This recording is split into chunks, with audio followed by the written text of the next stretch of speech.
What's up, everybody? It's Jeffrey Lyles welcoming you to another edition of Lyles Movie Files, back after a week hiatus. What's up, Bro Shot? How are you tonight? Doing well, energized for the most part. So, doing well. How are you? Glad one of us is. Yeah, well, you do those West Coast flights, it's West Coast time. Things happen. Legit West Coast time. Yes. So I've been doing some Figure Foul videos, as you've no doubt seen, but back here after a week absence, finally happy to see that not too much stuff happened while I was away. It's always good. Yeah. Let's say what's up to everybody here in the chat. Everybody being King Collector. What's up, Royalty? What's going on, King? He is in the building. What's up, y'all? And Jalen Parks is here as well. What's up, Parks? Man, let me see here. I'm trying to get the tune here.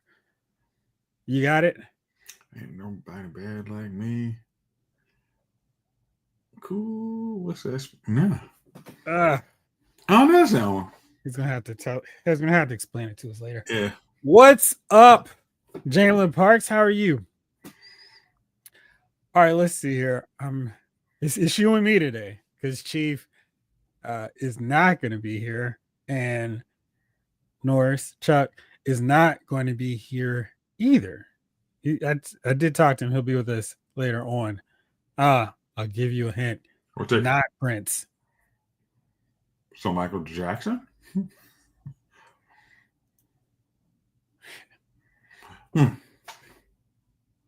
King Collector. Jeff, I noticed YouTube haven't been sending your video notifications out for movie files, figure files. Which one?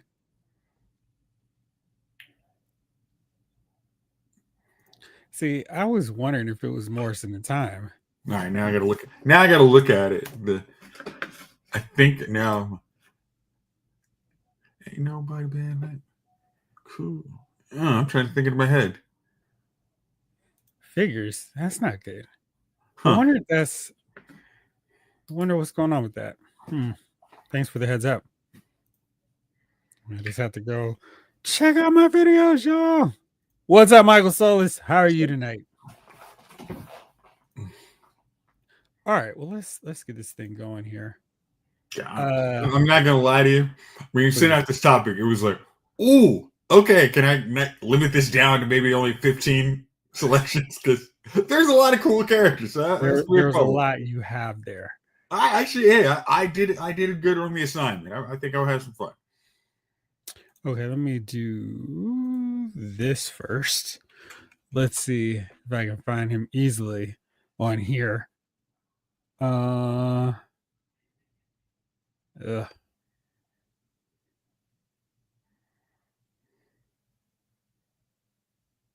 That's serious. There is. Oh, yes. Here it is. See here if I can make this any bigger. But I sent this, and I'm so upset that he's not here tonight because this is absolutely what he's been clamoring for years. But James Gunn thankfully knows tonight is Lyle's Movie Files. Gave us this tidbit here. Man of Tomorrow in studios, July 9th, 2027. We don't have to wait.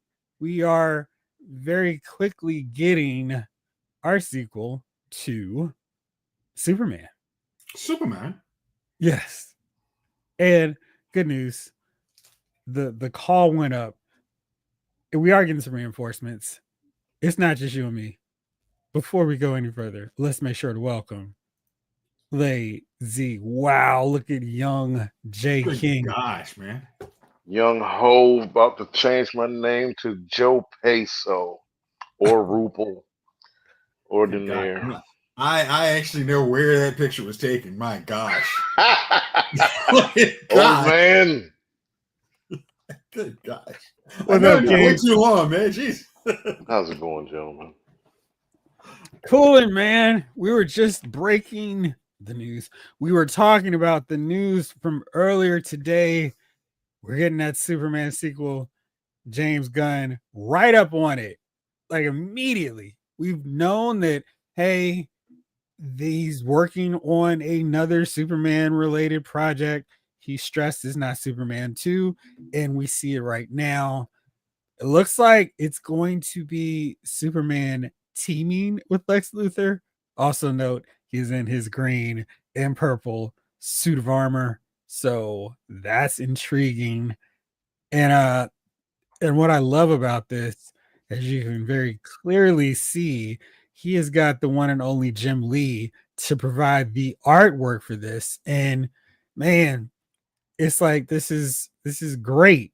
You've got a comic book character you're working on. And I don't know if you paid much attention to social media, but throughout the whole process, Gunn showed a ton of comic book references and like, hey, read these comic books, go to your comic book stores. So I love that he announced the new movie with a drawing by Jim Lee. And there's some more. I'll try to track those down in a second too. But immediately, what's your thoughts on this, guys? All right, bro. What do you want to say? Okay. I think it is excellent to actually go right to the gun and say, hey, we're going to do another Superman movie. We're not waiting 2 years. I mean, multiple 5 years before our next movie. It's, hey, I was probably working on this at the same time, and I knew if it was a hit, I was going to release this next. I mean, it was going to be probably the third movie in my universe. I mean, I know we say it's Clayface's third, but with this timeline, is unless Clayface is done, it might really be the third movie. And as much as I mean, the fact I love the first one, so I am super excited. It has a release date. We know what to mark our calendars, and because James Gunn says he's doing it, I'm all in. So what do you think? Oh yeah, what do you think? Oh no, my thoughts exactly, Jace. That's what DC needs is some continuity, um, back-to-back releases, build off the success. Um, I want to know what they're going to do with Batman because that Pattinson Batman is what, like 2 years away or something like that, something crazy. I think it might actually show up around the same time. Oh, that's crazy. Now, Yeah. another Here it question is. I because finally found the other art pieces here because it was going to, of course, drive me nuts. Of course. Let's see. There we go. And because I love them actually doing this to hype up these movies. I think that is so awesome. So here is another image. Oh yeah. Superman battling Lex. And then we have one more by Jorge Jimenez, one of my favorite artists over at DC, cool. showing them side by side. So that's clearly what we're going to get with this.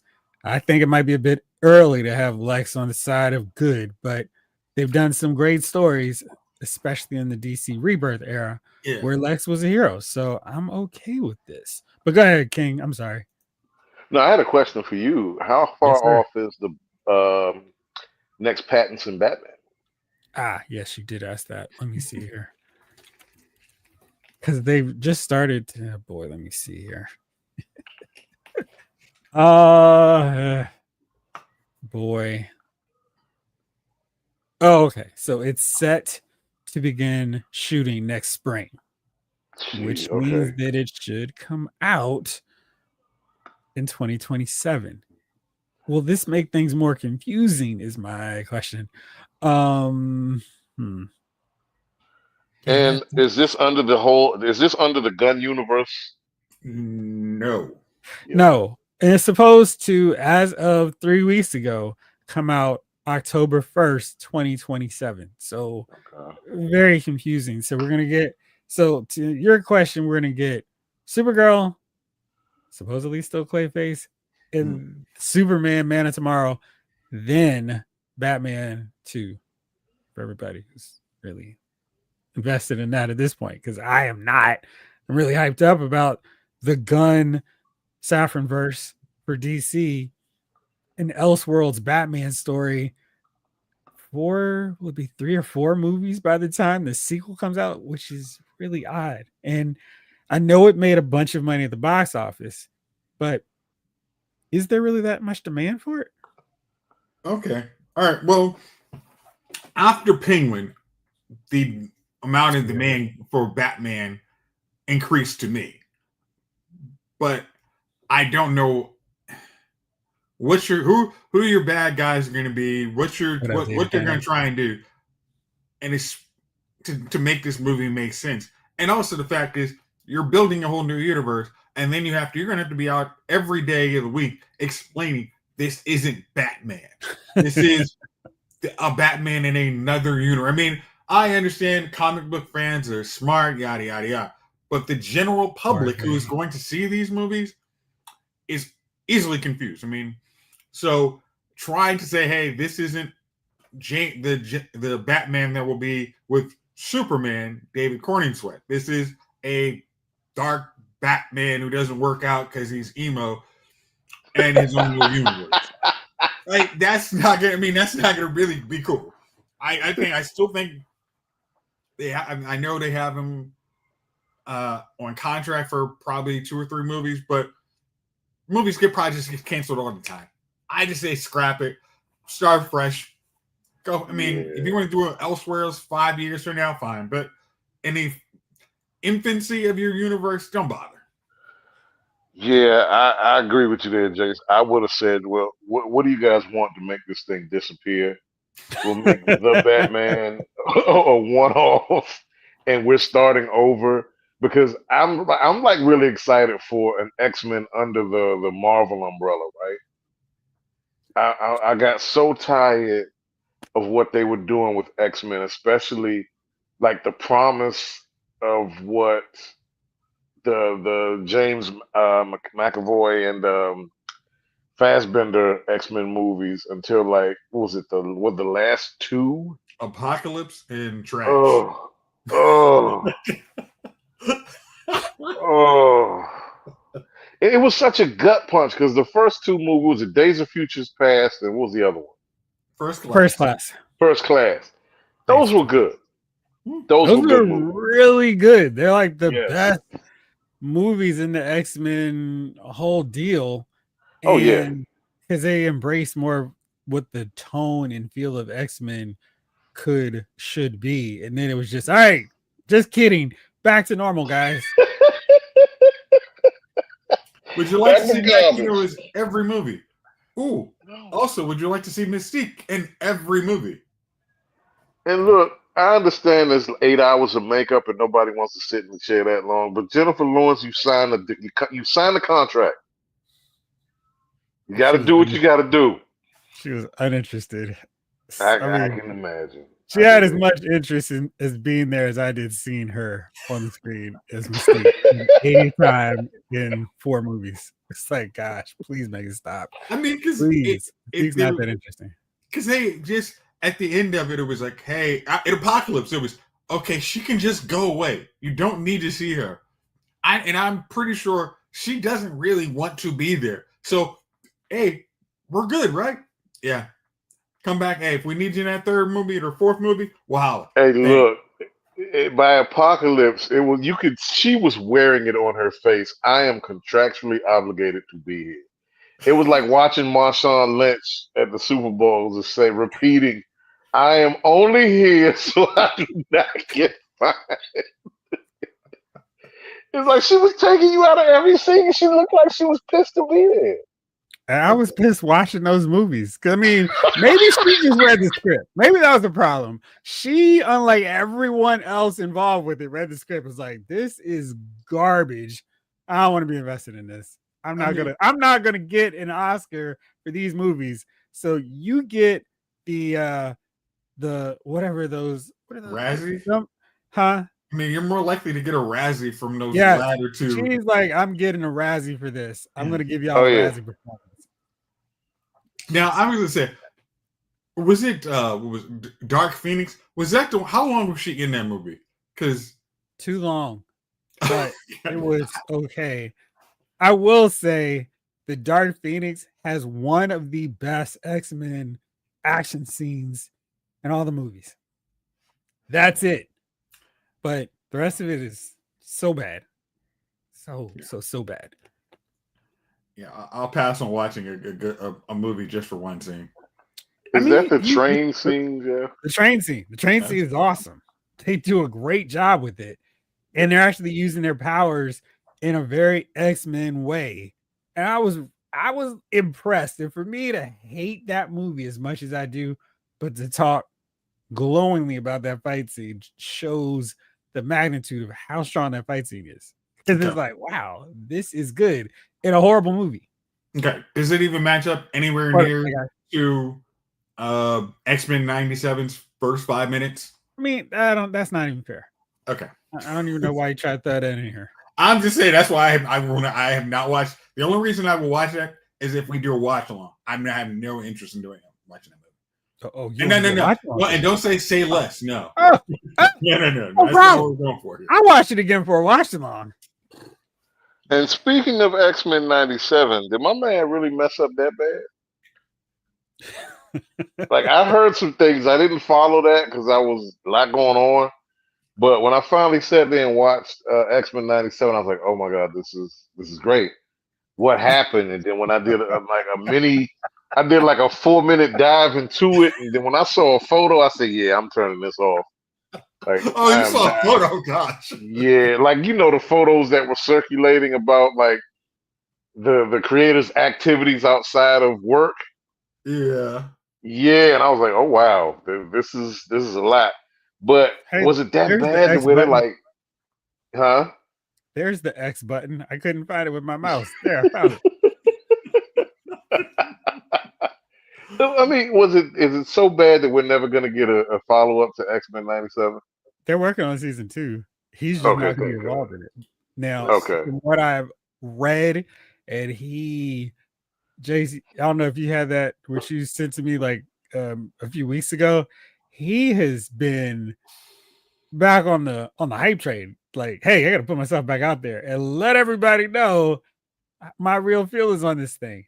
And I think after season 1 wrapped up, he had started doing the story. Well, whatever his role is in the storyboarding, but it sounded like he was optimistic they were going to use some of his plots for season 2. So we'll see. I mean, if you told me, even regardless of what the guy did, I hate to say this, if just by how good X-Men 97 was, if you say, yeah, we're scrapping every idea this man had, I'm gonna look at season 2 a little skeptically because it was too good. And then you say, well, we can't divorce the creator from the creative person. I mean, the person. I don't think that's the way you need to go, because if you lose people in season 2, you'll never have them. There won't be a season 3 because everybody's like, oh, see, y'all back on that BS again. All right, good. I need to pass. I can pass on this again. See, what if again? Go with the hey. We have this new creator, John Demoy. No relation to anyone else you've ever seen or heard from. Call him Girl Ketchup. Yeah. And D Ketchup. Oddly specific to Bo DeMaio, but whatever. And I'd be okay with it. Yeah, just let it. You need to have that where it is. Yeah.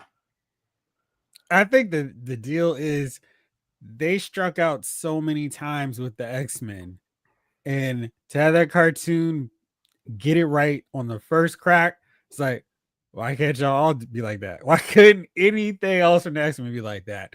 And yes, the fight scenes were extravagant, but it wasn't anything that they couldn't really do that we saw them do on the big screen. I mean, Days of Future Past had Sentinels. And what was it? What is it? Not, I'm trying to think. X2 has a fight in the mansion where they're going against a bunch of Sentinels. That, if you have a better storyline with it, you can have that exact same fight scene.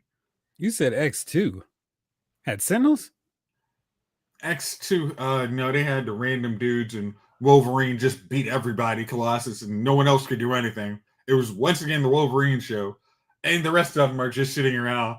I'll do one move, pow, yeah. Sucker Wolverine and the Sucker Loser Squad. Oh, gosh, and Storm. Yeah. Yeah, but I really enjoyed X-Men 97. Pre-ordered my X-Men 97 inspired Cyclops and Marvel Girl today.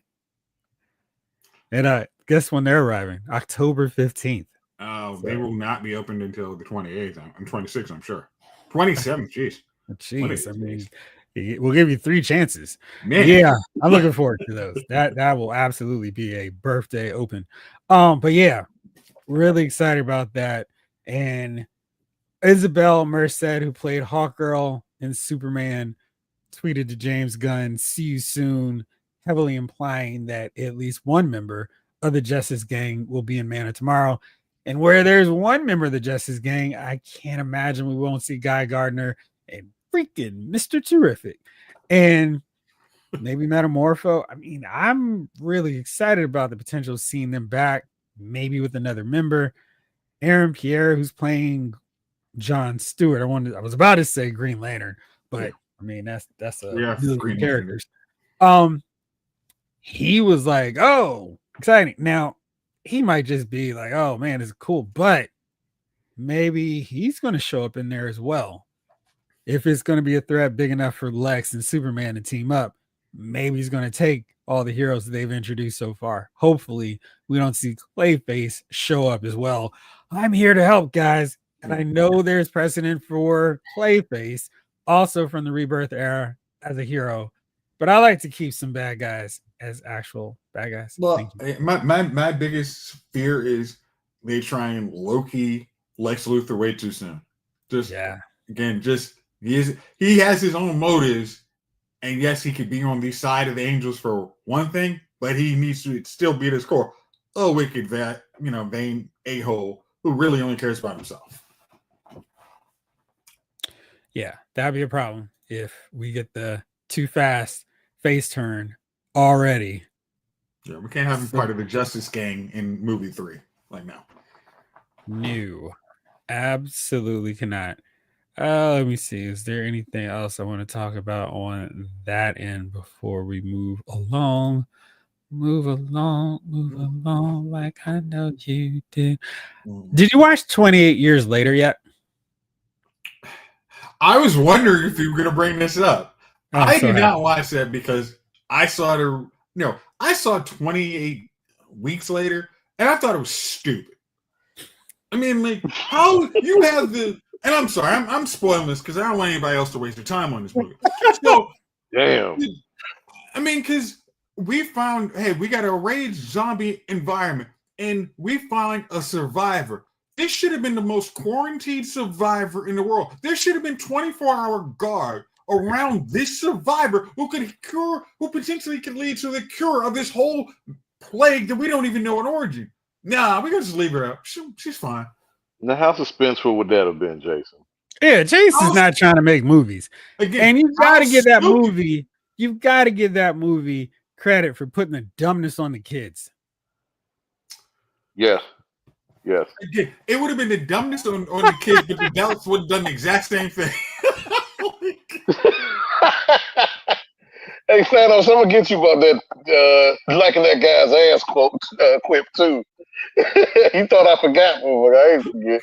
Yeah, but I was watching that when I was watching the movie, just like, seriously, I don't care. You don't insult me because you can find a better way for the virus to get exposed. Somebody's getting treatment. Hell, I just watched Alien Earth earlier today. You can come up with some random reason, but don't just give me, nobody was paying attention. I was so mad. Did you ever watch this zombie anything? I mean, because you can say, and I always like, listen, from Resident Evil Extinction, when Mike Epps gets bit, and it's like, ooh, I'm not going to tell that. Hey, Ashanti's still here. I'm like, okay, that makes sense. No. You're saying when Ashanti got bit, right? No, when Mike Epps gets bit first, and he's like, ooh, Ashanti said, I got time. Like, oh, baby. I understand that. You're telling me you ran, like, The random guy who gets bit by the zombie and doesn't tell is a common trope where I sign on for it every daggone time. But when you have it, just our potential cure of worldwide plague doesn't have security, stop it. I mean, I dig it, but it's a zombie movie. How much stupid stuff has happened in every zombie movie you watch? Like, for example, Jason, we went on a month-long rant about The Walking Dead when Rick got trapped. I forget what season it was, but Rick got caught in a trailer, camper rather, with no escape in sight, and I mean a horde of walkers is breathing down on him. But miraculously, he makes it out.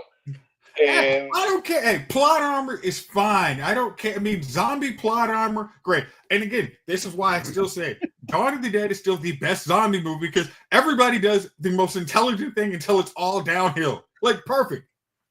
Jalen has some requests for you. Oh boy, what up, Chief?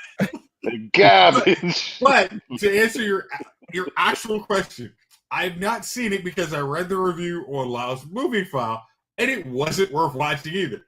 And then I see, hey, do you want to mention why you brought that up? Did I say that it wasn't worth watching? You gave it a 6.5 and said it doesn't move the zombie needle at all because it's already been done. I mean, I felt after I watched it that it was really setting up for the sequel. So now the sequel's here, and we'd have to wait 10 years for that sequel to arrive. Now it's like, okay, cool. The story can begin. Now the movie's starting. Like, there's some stuff that happened in 28 years later. I was like, okay. And yeah, some really weird stuff. I don't know why the zombies decided they were at a nudist beach all of a sudden. Let's take off our clothes, guys. That was weird. Because even if you they needed some R&R too. Clearly. Let's go. I mean, if it's a zombie, you would at least think it'd have a shirt on because it wouldn't. I mean, what up, Mark? What's going on? But they actually just, we've all lost our clothes because we're too skinny. Come on. Like, nobody wants to see it at all. Maybe Javon. I mean, look, I enjoy the human form as much as the next person. In all its conditions, zombified. So zombified. Oh, so we got a new trailer. It's coming out. Nia DaCosta, January. Directed Candyman. We're gonna see it really soon. So that is great.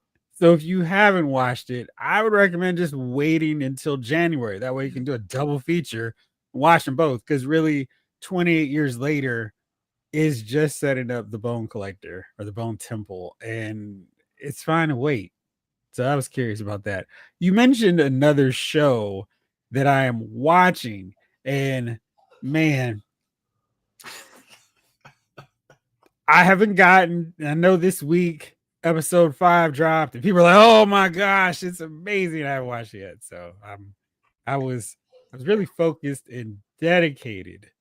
I was watching Alien Earth on my iPad through my DVR while I was away on my work trip. And boy, trying to fast forward through the commercials on that was a pain. No one cares.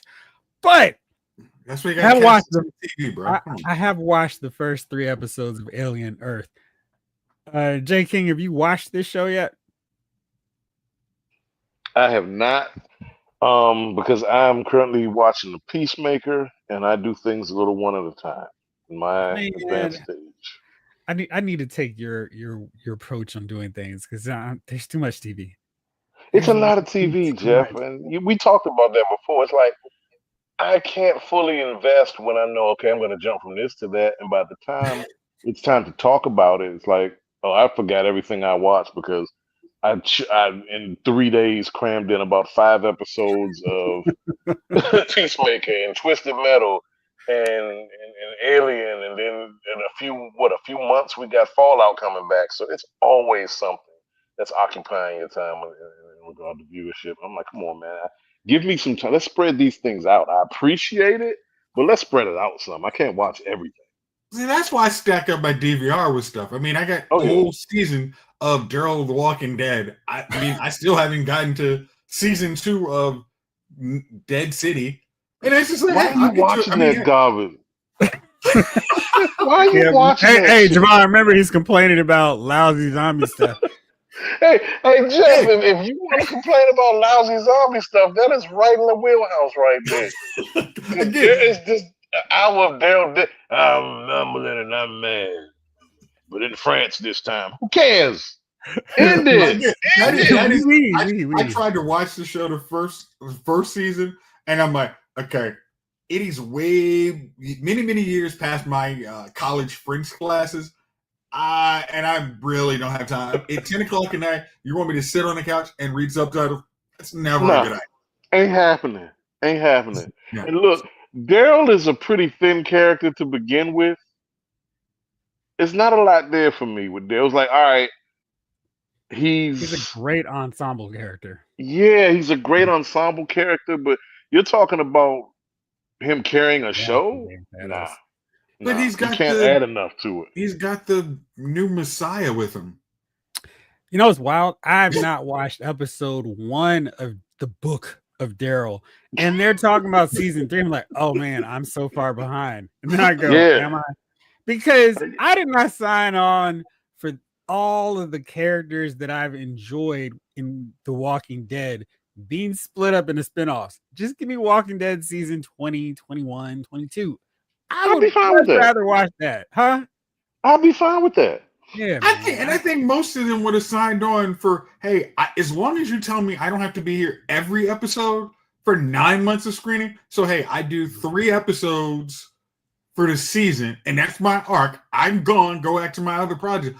Most people will be, hey, I'm good. We'll sign up for that. I mean, heck, again, as other TV shows, I got like 3 episodes of Beyond the Gates. Knock those out. All right, next go. We're good to go. Like, I got this storyline down. We're fine. Good. Now I've got something else to ask you about. So, Alien Earth, before we go back into Walking Dead, of which I'm so far behind, I've watched an episode of season 2 of Dead City. Are you caught all the way up, or where are you with that? I watched last night's episode. It was really good. Good deal. I'm glad you like it. It was a really good episode. I'm not going to spoil. I mean, technically, if you saw the previews, you know exactly what it is. But it is really good. No. All right. I know you didn't. That's why I was trying. Oh yeah. My issue with Alien Earth, and I'm rating the show, posting them on Rotten Tomatoes. I've liked them all enough, but boy, I'm having a real struggle with an alien show where people are like, they can't go through doors because they got so much plot armor on. And it's like, oh, come on, man. Come on. The alien would have killed this cat. It's like, nah, you're special. You're in the title credits, dude. I can't kill you. It's like, I mean, and this is, again, I before I watched Alien Earth, I went on a little rabbit hole because I'm not understanding the alien universe. It's, okay, welcome to the party, pal. What's the stuff I need to know? Or is Aliens 3, does Alien 3 count? Well, no, you don't have to worry about it.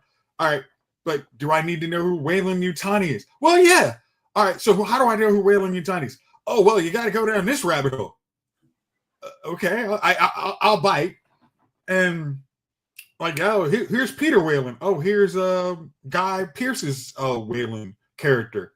I mean, wait, what was he in?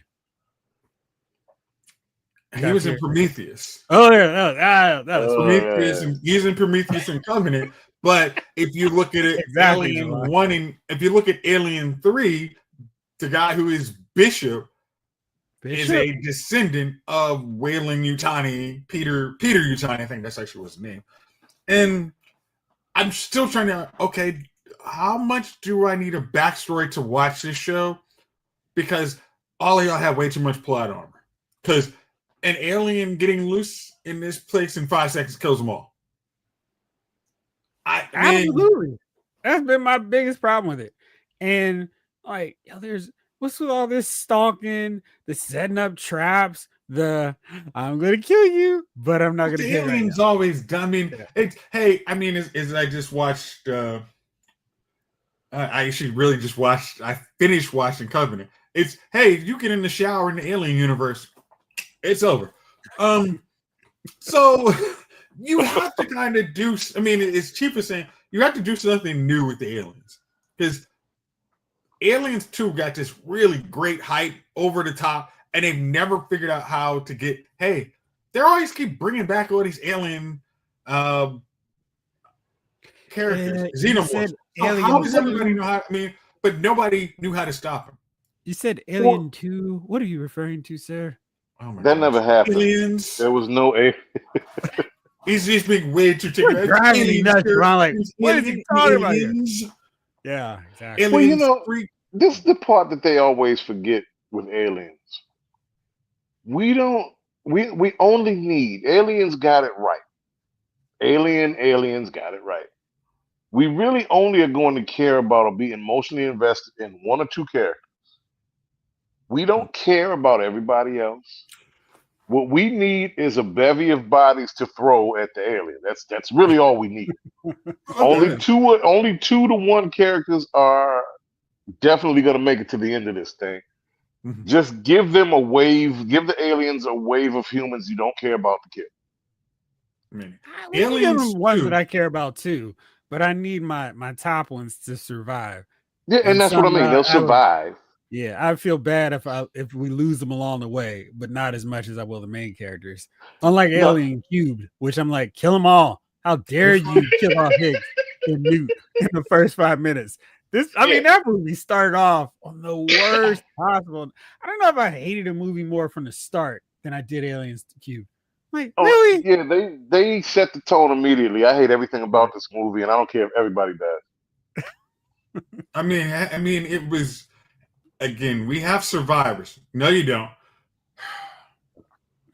And just the logic, the stretch of logic on how, oh, they died because no, you didn't. You just didn't pay them. That's how they died. Like, That's stop how they wasting my die. time. Like you didn't. There was no other reason they weren't in this daggone movie. Like, And they oh, we caught can't space actually make cancer sense. and And Newt transport. actually grew up a little bit, so we killed her. No, like how out of anybody who got infected with the alien, it was going to be Sigourney Weaver. It would have been freaking Newt. What? Yeah, it was. Anyway, I did like Alien Resurrection because I felt like that one was just, hey, we're gonna streamline it, go action heavy. This is as close as we can get the aliens and make everybody happy. I was Yeah. happy. I know it's not the most popular aliens movie, but I liked that it was simple. It was largely brainless. Hey, we got an Yeah. android. Which side is she on? I was We don't fine. need to think a lot about it. You're right. That was perfect because the groundwork had been laid. At this point, any more story you're adding to it is just overkill. It's It's like Prometheus. putting grilled onions on a blooming onion. We don't need any more onions. As Javon said, there were plenty of bodies to throw at the aliens. Like Absolutely. that also helped. Yeah. And I had my guy with the cool voice. I'm blanking on his name now. Jeff, He always looks like a bad guy. You watched that movie? Huh? How many years has it been since you watched Aliens 4? It's not as long as you might think. I just watched it like within the last year or so. Oh, wow, okay. All right, let's see. Ryan Daly, Alien and Aliens resonated because they were more than horror and action. They tapped into primal themes of motherhood, rape, pregnancy, forced breeding, claustrophobia. Absolutely. When Bishop is in that town, I'm like, oh my yeah. God, how are you Oh, even yeah. managing? And corporate greed. Ryan. I'm glad we don't have to worry about corporate greed anymore. Whew. But the funny thing is, that's man, what that's Alien Earth is trying to get. Is the scariest thing out of all of it. It's corporate greed. I mean, that's was Alien Romulus. It's corporate greed. Okay, but I don't know enough about the companies other than they just send out an email. Hey, yeah, screw you. Bring me my stuff back. I need more than that. I mean, just Boy Cavalier's decision. Oh, let's bring in all these alien artifacts. I'm like, what could possibly go wrong with that? Nothing. Well, Jeff, see, here's the funny thing is, when the last time what alien does Sigourney Weaver come back to Earth? Oh, okay. So there's an alternate ending to Aliens. 4. No, in Aliens 4, she comes back to Earth. You said an alternate one? There's an alternate ending of Aliens That 4 didn't where count. she comes back to That Earth. doesn't count. But it looks very similar to where we are in Alien Earth. It's not great. Let's just say that. Okay. I'm trying to figure out if that's why they're laying the groundwork kind of, hey, this is a stupid idea. You know that, right? And like, look, you're laying the groundwork, and that's great. And to a point Ryan Daly made, which is a great point about what the movies were, what Aliens was. When you're at Alien 6, you don't need any more depth than that. I mean, at this point, it's John Wick 3. Just give us something to be entertained with. You can't dive any further into the story. It gets to a point where you just don't care anymore. The story is. Do we care about Aliens Predator? No. Okay. Because at that point, to me, I think you can make it a fun. I mean, an Alien Predator universe, and hey, corporate greed is still that thing, but there is something that trumps corporate greed, and it's just animal, instincts of getting rid of competition. No. And if you're making a film initially to focus on that, yes. But when you get to film 6 and we are obviously running out of ideas, like we're on an alien prison colony camp now with aliens. Like, who gives a shit anymore? Just kill people and have aliens run around, I mean, did you like anybody like Romulus? I mean, Romulus, my biggest thing. I did like Romulus. It was very fun. And yes. It was very much, it felt like what Force Awakens was in a lot of ways. Like, hey, this worked. Let's do it again. And I was fine with it. Maybe more so than Force Awakens. Force Awakens was like, all right, well, you made me wait the whole movie for the character I wanted to see. And also you killed off a character I enjoyed. But whatever. But having the face hugger, that room full of face hugger, still was scary as heck. From people who actually watched Aliens. That was okay. That's something to me. That was something unique and terrifying of a world we know. Hey, when they jump, you're screwed. I mean, that was really good. And no, hey, what's in this egg here? Slow motion. Ryan, Alien Cube actually could have been a good movie. It just shouldn't have been the follow-up to Ripley's Story. Yeah. Agreed. You know what? You're right, man. If they focused on some different characters, it probably would have been good. Also, a prison colony where everyone still keeps their hair, because that was really annoying. It's like, why is everybody bald? Why? We have to worry about lice in space. We got aliens. Got enough issues. What alien movies do I like? Most of them. The first 2, Alien Resurrection, really like Romulus. I thought that was a lot of fun. I did not like Prometheus and its follow-up. I fell asleep 12 times. And I like you would understand Prometheus if you read the novel, okay? You know what? Read the internet. You would have figured out it would make all the more sense. Yeah, and that's my problem for not doing my homework. Romulus is probably the 3rd or 4th best in the franchise. Hey man, I'm with you. It was really good. And I did like the Alien versus Predator with Sanaa Lathan. I don't remember the other ones that they did after that, but I did like that. I mean, it's like, whatever. Yeah. Star Power. Requiem, right? Yeah. Was that Alien Predator 2 or I couldn't figure out. It was Electric Boogaloo, man. Lana Chief, that was Chocolate Daddy. It started out like you thought, okay, this might be good. This might be a little scary, a little intense. Oh yes. Yeah, I don't know, man. It just fell to pieces. Yeah. I'm looking at the cast, and I know why it fell to pieces. They had $20 for the cast. Like looking at the cast, and it is. You pay cell phone bills. That's your payment for this movie. Let me say this, right? If you, and I was trying to say, Prometheus had the thing Prometheus had for was a really good cast. I mean, almost top to bottom, that cast was stellar to me. Which one? Prometheus. All right, yeah, it's for me. Eldris, Charlize, Guy Pearce. Yeah. And I'm what's my man from Mission Impossible? The bad guy from the latest Mission Impossible. I can't remember his name. Isai Morales? No. He was the leader of the Evil Syndicate. Ryan Dale. Oh, that guy. Okay. Yeah, he's in it. I mean, it's a really good cast. It's just because they don't really give you. They don't want to actually tell you what the daggone movie is. It's hey, the engineer. Michael Solis like that. Prometheus was a good movie as long as you didn't know it was an aliens movie. I didn't know it was an aliens movie until I saw the facehugger eggs. It was a good surprise. Yeah. I mean, they were like quick to spoil that though. Yes. I mean, it's an aliens movie, and then it gets a little convoluted. I mean, Covenant is. Oh wow! Why did y'all not know this dude was crazy? Okay. All right. We are back. Yeah. Okay. Like, and I just watched the end of it too. Like, y'all didn't know that was him. Oh, okay. Weird. And King Collector agreed with Michael Solis. Yeah. Yeah.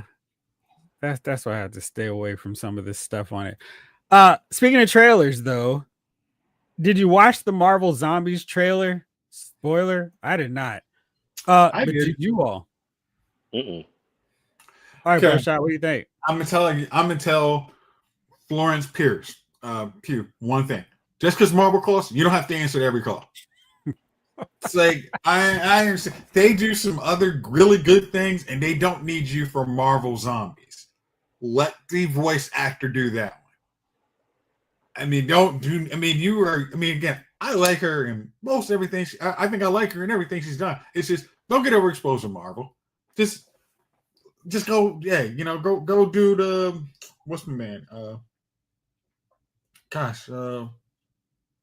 Oppenheimer. Do okay, a couple of those too. I mean, you're fine. I mean, yeah, even okay, darling. Yeah, go do this, but you don't need to do voice acting for, Black Widow overexposed. Just let them do that. Overexposed. So, we've got her, of course, because that's the one. We've got Shang-Chi, and I'm watching it now. Yeah. Then we have Maybe Ant-Man, Blade, and this is a big reveal. Oh, Submariner. Oh boy. September 24th, a 4-part animation event only on Disney Plus. Okay. Who will save us? Thanos. Yeah, Spider-Man.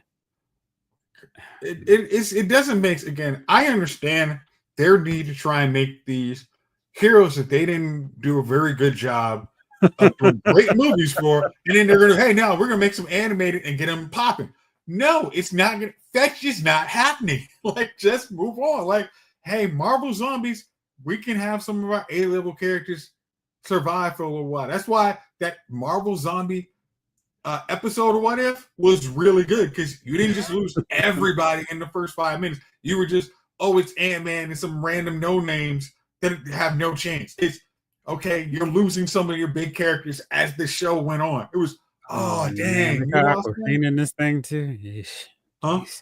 They got Aquafina in that. Yeah, like, come on. Like, Aquafina should be, she's a regular person. She's dead. It's not hanging around with Shang-Chi. Aquafina should be gone just because. As soon as, I mean, like a total of 8 seconds screen time. As soon as, hey, I'm Aquafina, done. Your voice is going to shine out way too much, so a zombie's going to bite you, okay? Boy. And not just bite. I mean, like what's my man that played, what's my guy from Everybody Hates Chris, who's now in Abbott Elementary? Yes, I know who you're talking about. Yeah, he should have got. Aquafina. If I'm in charge of things, she gets the death that he got in Walking Dead. Oh man, he got the worst one. So bad. I'm the worst. Ripped apart. That was a whoo. What is spinoff? What if they had a great season of What If after season 1? Boy, I still haven't watched that last episode. I write it every week to watch and review. And I'm just keeping it there until I finally decide to. There's a bunch of shows I need to go back and finish, but I found it easier to just go with the ones that are a little bit closer to have you finished watching Supergirl? Supergirl? Yeah. No, Supergirl was done. I refuse to go back to Supergirl. That one, no. When everyone got superpowers, nope. We had a second Guardian because the first one was so awesome. No, thank you. And then just the trash work they did to the Legion was just awful. Because that really could have been a whole other thing. Let's move on to another thing.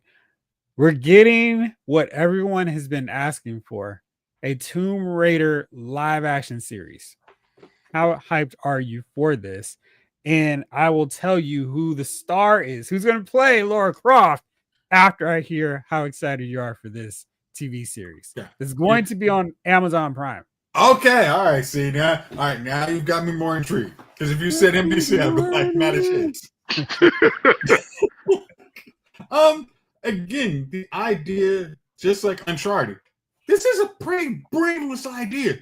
Just searching for treasure. Somebody looks for you. They need your expertise. Make show. Go. I will watch. I will watch it.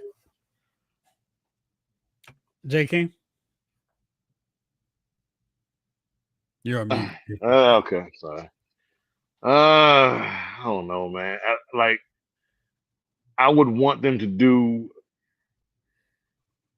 Silent Hill before Tomb Raider. I would want them to do Metal Gear way ahead of Tomb Raider. I would want them to do Siphon Filter. Tomb Raider's been touched. You know, they've what, 3 movies of Tomb Raider? Maybe 4, but at least maybe 3. 4, at least 3. Yeah. I'm not against it, but I'm not as excited about it as I would be if I were to see coming this fall Metal Gear. Coming Snake Eater. It's even snakier. Big boss. Bigger boss. Now I would love to see Metal Gear. I would love to see Silent Hill again, man. Silent Hill was one of those things that I thought they never did the movie never did it justice. Silent Hill? Yeah. The first one was alright. Okay, I was like, I kind of like Silent Hill. I like Silent Hill. That is still just creepy as hell. I love it. And that's what, Jace, that's why I would want them to make that a series. Like, it doesn't have to be super long run. I mean, however long you do it, but I would love to see that. I would love to see a real Resident Evil that's not like, I like the last Resident Evil. Which one was this? You talking about Raccoon City? Yeah, Welcome to Raccoon City. Hey, okay. I forgot about Raccoon City for a second. Like, what? Nah, that was decent. That was decent. It wasn't super over the top Mila Jovovich where it's like, all right, what are we even doing here anymore? It's grounded in here anymore. Yeah. It was like grounded in what Resident Evil 1 and 2 was, which I would like to see in the form of a series. I think that would be really cool. Didn't you like Resident Evil on Netflix? I didn't know that was a thing. It was animated, wasn't it? No, go watch it. Go watch it. It's great. Great. Really? Where have I been? Well, I canceled Netflix, dude. Yes. Go watch the very good show on Netflix. Oh no, Jeff is being see, no, not doing this, Jeff. You had me. You had me. No, Jeff. Can you show a picture of Albert Wesker for Javon? What? Yeah, hold on real fast, Javon. That was a bad idea. And they did a terrible job with it. Let me make sure I've got this as my window. Oh yes, okay, hold on real fast. You know, Resident Evil is one of those things where it doesn't need to be hard. And from the 3rd movie, they made it really hard. I thought they did a fine job with them. Retribution was good. First 2, sure, but it was just I wasn't quite sure what they were going for. I don't know if they knew. Now you know me, I'm all about let's give a little bit of everybody some love. I did not like this casting choice, even though guy's great. It was great. That's Albert Wesker. No, Jeff, that wasn't Albert Wesker. Come on, you know what you need. there's his hair. Come on, Vance Riddick. right? Come on, Jay. Oh, okay. No, you're not getting out of this one. Okay.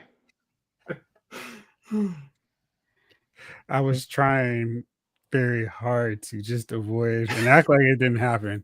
But fine. Here you go. And here you go, Javon.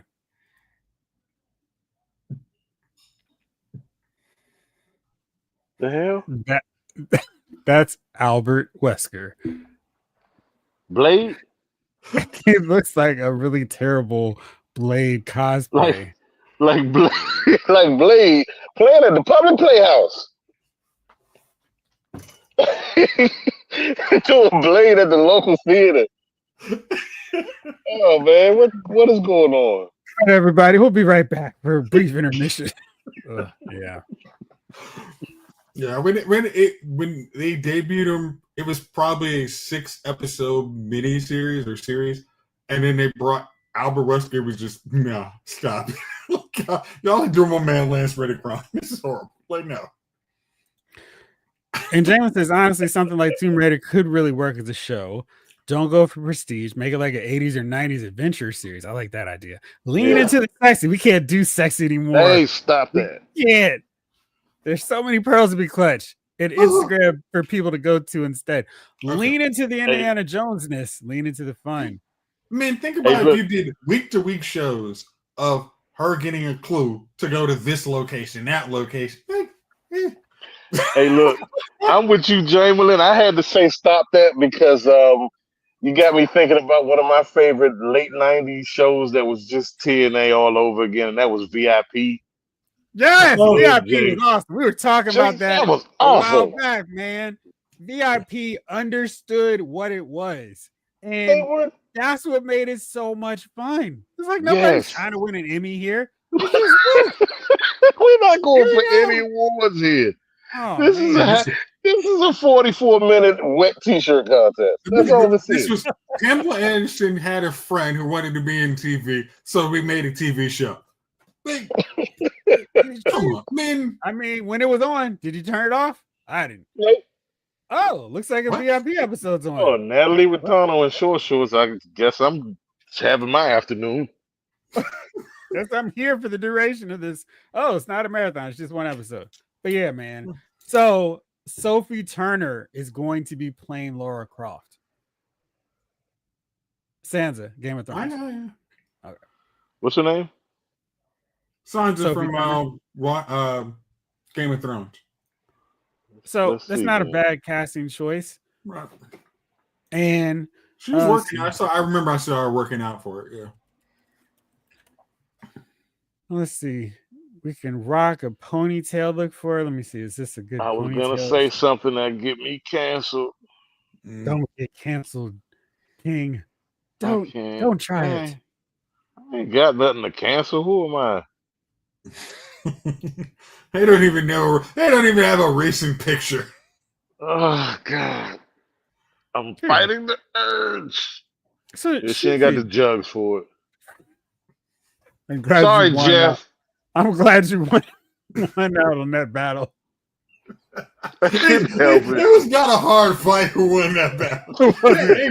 Get out of here. It was like a one. It was like a very. I tried. Not very hard. It's a new Lara Croft. Boo. Is her adventure. Do you want to see a new Lara Croft? Do you really want to see a new Lara Croft? You know what? It doesn't even matter what I want. Nobody cares what I want. It's least of all Hollywood. Yeah. So, are you speaking for the common man? It's just a common man. Yeah. That's what I'm talking about. I mean, you could have that with good story and decent acting too. Yep. Exactly. King Collector, not a good choice. What up, Rick Cage? So, Yellow. What up, though? I like Sansa. Okay. So here's the thing we are all kind of forgetting. You can lean into other. We got Hollywood makeup. If that is something we need for the character, we can put it there. I mean, Just let's be honest. I mean, if that is something the audience needs, it will be there. Like it is.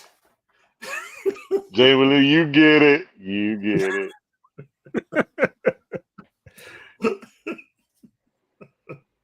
Yeah. If we get VIP into a movie, we're not far off from She Spies on the big screen. Hey, Mark, I'm gonna tell you something. You don't want to see a VIP now, not with Pam looking the way she looks. And I can imagine Natalie Rattano probably looks like Joe Pesci right now,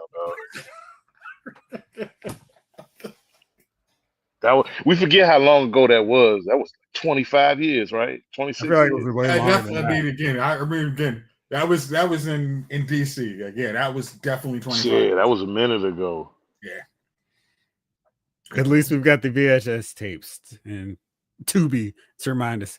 So yeah, I like VIP because VIP was fun. No one took anything serious for a second on that show. And it felt like the cast and everybody was the same way. That's why it was so much fun. All right, let's see. Is there anything else on this front before we get into today's topic? Let's see.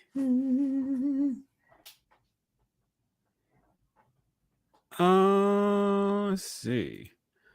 Oh, Jurassic World Rebirth. It's coming out on digital very soon. How hyped are you? You gave it a 9.5. I like the movie. So I will watch it. I still, I'm sure it's on Paramount Plus or some garbage I don't have. So once it Peacock, yeah, that's probably it. Once it actually comes available to watch on a normal program, I mean, I'll pick it up because I have to have stuff ready for my Black Friday purchase, so that's just going in the queue. I thought it was fun. Again, it's just Jurassic Park. This thing should not continue because these morons need to stop making dinosaurs in the real world. But you can get over that. It's fine. People love to make mistakes again. True indeed. Yes. Let's see. One random thing that I was thought it was interesting for the Masters of the Universe. Kristen Wiig, Javon's favorite actress, is going to be doing the voice of Roboto. Okay, I liked her in Barbie. Good, that would be fun. She can't carry a show. Okay, do you think? Do you think Uncharted? I like the movie, but let's recast. No Mark Wahlberg, no Tom Holland. Could Uncharted work as a series? I can think it could be easy money. I feel like we've seen the problem with that is those games were movies and they did them so well with the perfectly cast Nathan Drake that they cannot possibly live up to that. And it's just like, all right, you don't want to do him, you don't want to have him play Nathan Drake, he's perfect. What are you gonna do? There are other ones that I think would be more fun to do for TV and movies, but those games were like playing a movie and were so well done. It's just like I felt like the movie, if you look past the acting vacuum that is Mark Wahlberg, I thought the rest of it was fine. And they were doing the big stunts. It felt like playing Uncharted, but the problem was playing Uncharted felt like watching a great movie, and you can't do that with a movie that's 2 hours. There were so many moments in those games where like, this is incredible. I can't believe I just watched that. And yeah, it's hard for them to do that deal. Snake Eyes says if they recast it, yes, the movie would have been good, but still can't get over Tom Holland as Nathan Drake. Who thought of that? He was bankable. Technically, Tom Holland is bankable. So if you were trying to get a new property off the ground, Tom Holland would be a good idea to start with. Unfortunately, he doesn't need to be in series movies. He's already committed to one series. You don't need to get him in multiple series. And he's going to choose the one who's going to make him more money. If it works, that messes with Endgame. It's not happening. So you have to come up with that. Just go with a better one. What did I do? I know none. What did I do? It's fictional, Jeffrey. No real dinos were harmed in the making of fantastic simulation of alternate reality. Yeah. Poor dinosaurs. I said I like this last one. I'm not hating on it. My whole thing is the logic leaps that put you into these movies. You either go along with it or you don't. I can't watch every movie in that series simply because my brain is like, why would you keep doing this? This is so stupid. Watching the movie itself, they're fine. Don't give us the out of touch producer thought process.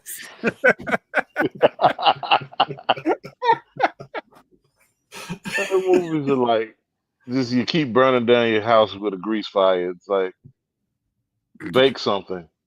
Get an air fryer. Yeah, I don't know why you go younger with that. Just, I mean, they're doing great things with digital stuff. All right, I don't know if I want to make. I'm not gonna make this my dummy of the week. So let's see here. Where do I need to go to find this? Because my guy is just continuing. All right, let me see if I can find this. And I feel like you know what I'm talking about since I'm not making this my dummy of the week. Oh, okay. There we go. Let's see. I just need to get to this. There we go. All right. Let's go to CNN, a reputable source. So Dwayne Johnson is in the news now, The Rock, for his dramatic turn in the Smashing Machine. And he's talking about how, oh man, boxing movie. I felt like CNN might be wrong. I thought this is a UFC movie. Yeah. It's a UFC. It's a mixed martial arts. Yeah. Okay, CNN. Yeah. I tried to help right away, but okay. So he goes, yeah, the movie's talking about how Mark Kerr chronicled his substance abuse and explored the brutality of the sport to which he dedicated his life. Maybe you've seen this. Johnson cried as the Smashing Machine received a 15-minute standing ovation at the Venice Film Festival on Monday. I have never heard in history since I've been paying attention to movies, doing movie reviews and all that stuff, where films don't get standing ovations. And then people see it, real people see it, and they're like, this movie's terrible. Now, there's some that it's great, and people like it, but every movie gets this, it's so great, it's so amazing. Maybe The Rock is good in this, maybe he's not, but the fact that they're giving a standing ovation for it means absolutely nothing. But while he was on his promotional tour, Dwayne Johnson put back on his rock cap of, I'm going to tell the people what they need to hear to see this movie. And so he's going, a lot of times, it's harder for us, or at least for me, sometimes to know what you're capable of when you've been pigeonholed into something. And I'm like, huh? What? Pigeonholed into something? What would this be? When you're in Hollywood, as we all know, it'll become about box office. And it can be very resounding. And it can push you into a category and into a corner. This is your lane. This is what you do. This is what people want you to be. And this is what Hollywood wants you to be. And I understood that. And I made those movies and I liked them. And they were fun. Some were really good and did well. And some not so good. I just had this burning desire and this voice that was saying, well, again, what if? No what if season 4, please. But what if there is more? And what if I can? Now, I love the fact that he wants to branch out to go from being an action hero to being an MMA UFC star. That seems like a real stretch for him. I mean, he's a wrestler who became a big box office star, but now he's all like, oh man, I need to branch out. I can't be just your action hero. I'm going to do dramatic roles. And don't worry, he's not my dummy. I needed to get I needed to talk about this longer because this irritated me so much. And this is my big thing with so many celebrities. They become these chameleons, acting like people don't have access to their social media accounts and can see everything they or their team puts out there. The Rock once referred to himself as box office Viagra because if you need your movie to make it to the top of the charts, you call on The Rock. That was this dude. Now he's like, oh, I've been pigeonholed in all these action roles. You didn't have to be. You could have done more roles like the whole 10 yards right away. You were the one that decided, I'm going to do Scorpion King. I'm going to do any movie where I need to flex my muscles, including ripping a cast off with my flex. I'm the one that's going to do Hobbs and Shaw that I did not want to see. And he's the one that decided to do this. He was going to take over DC Comics in their whole film division. That was him. His failed coup is what led to poor Henry Cavill getting jerked around going, hey, I'm back as Superman. Sorry, Rock actually has no power because Black Adam sucked at the box office. It did terribly. Oops. Sorry, Henry. I got to break it to you. But you're not our Superman, dog. So if Black Adam made $1 gazillion, will we have crying Dwayne Johnson going, you really see me, and it's so great to not be pigeonholed into an action star role? Or would he still be doing this? I present that to you all. Well, I think this, right? How many serious dramatic roles are there for a 6'5" oaf? Like a 6'5" muscle bound oaf. Like he got 50 pounds. He's lean. Yeah, now he looks like a Jack Al Roker. Great. Good job. Now there's even more roles for you. It's like, for one, these kind of roles that he's talking about, that goes for the average size, average to above average looking actor, right? The actor with chops. They're not the face guys. They're not the Brad Pitts, and even Brad Pitt's done some great work, right? Yep. But they're at least normal sized people.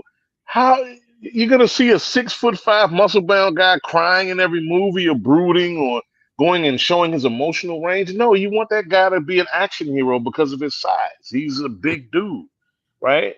So it's like, yeah, I mean, this isn't you're not gonna get those kind of roles when you got Adrian Brody, Al Roker. Huh? I mean, Al Roker. No, go to the one where it's just him standing alone. Find the one with him standing alone. He looks like a yoked Al Roker. It's crazy. I mean, the funny, all right, see, Dwayne is in his 50s, so he did have to start tapering down on some of the extra products, okay? What are you talking about? It's all just natural juices and berries. It's not the gas. It's not the gas at all. No, Jeff, there's one of him in a short sleeve shirt. Find that one. There's one of him in a short sleeve shirt standing alone. All right. Is that the blue shirt one? Oh, maybe. I'm just so mad because I'm just like, dude, you would have absolutely been doing these action movies if Black Adam was just killing it. If it killed at the box office. Oh, there you go. I mean, it's still big. I mean, that thing is. He's still yoked. I mean, he's still yoked. He's just not like yoked Al Roker. Yeah, like Al Roker has been hitting the gym, like really hitting the gym. Oh man, hey, he looks like he's gonna pop up on your Instagram algorithm and say, "Hey, guys over 50, you want this kind of body? Here's what you need to do. My 12-week step program, only $2,555."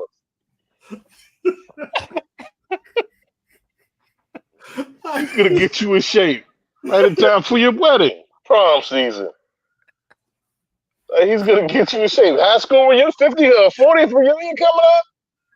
Your daughter's wedding, 30th anniversary. Just give me 12 weeks, and I'll get you the body you deserve. I'm so mad at you for saying Instagram ad because I hate those. And I hate wow. You want me to hey, stupid, you fucked up your credit. I get your credit back in order in just 21 weeks. Hey, You want to learn how to flip houses? You want to buy a laundromat? What do you want to do?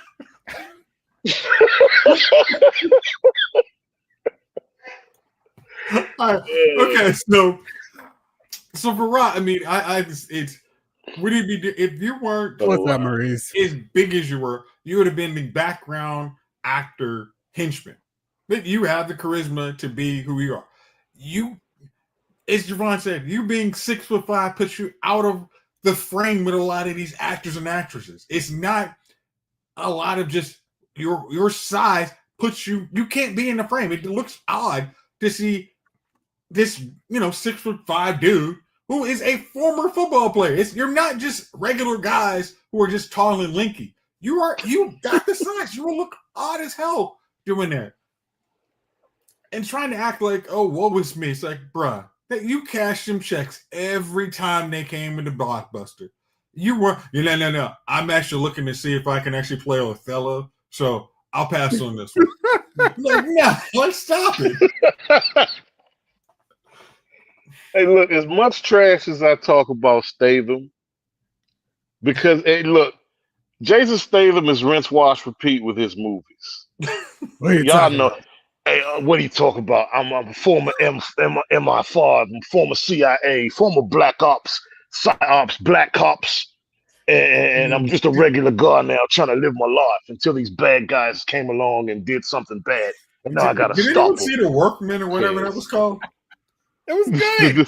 Tax agent. It's Rich Repeat. He knows his formula. He stays in what works. That's what I respect about Statham. Statham is not trying to get a 15-minute ovation at Cannes. He doesn't care if Oscar season rolls around. The checks will keep rolling in. Exactly. Yeah. He'd be like Angela Bassett sitting up there earning an Oscar and then having to put on a face of like, I can't believe they voted for somebody else and gave them this award. Whatever. I do. Oh, why were you looking so upset at the Oscars? I should have been franchised Viagra like The Rock.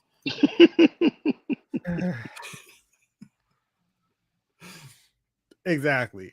And unlike Mark Wahlberg, and I like he's co-starring an Italian Job, he can actually act. Yeah. Yes. Does his stunts? Hey, Marky Mark is just pissed off Boston guy in every movie. Every movie. Hey, like his best role to me was in The Departed. Because he didn't have to act. He didn't have to act. Javon, you loved him in The Union. You know what I actually loved him in, Jace? 2 movies. The one about Vince Papale and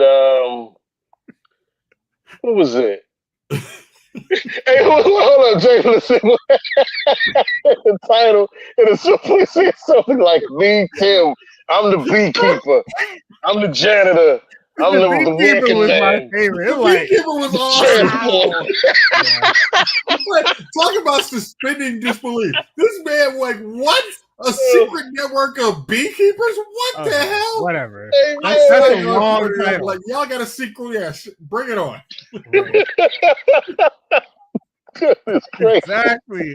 George Takei once said, what they call typecasting nowadays, we used to call good, steady work. Exactly. No joke. That's it.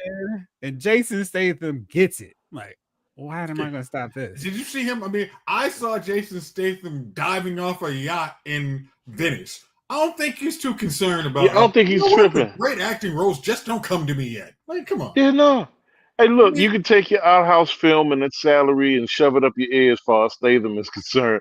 He'll take his $20 million to make another movie wwhere he's regular guy.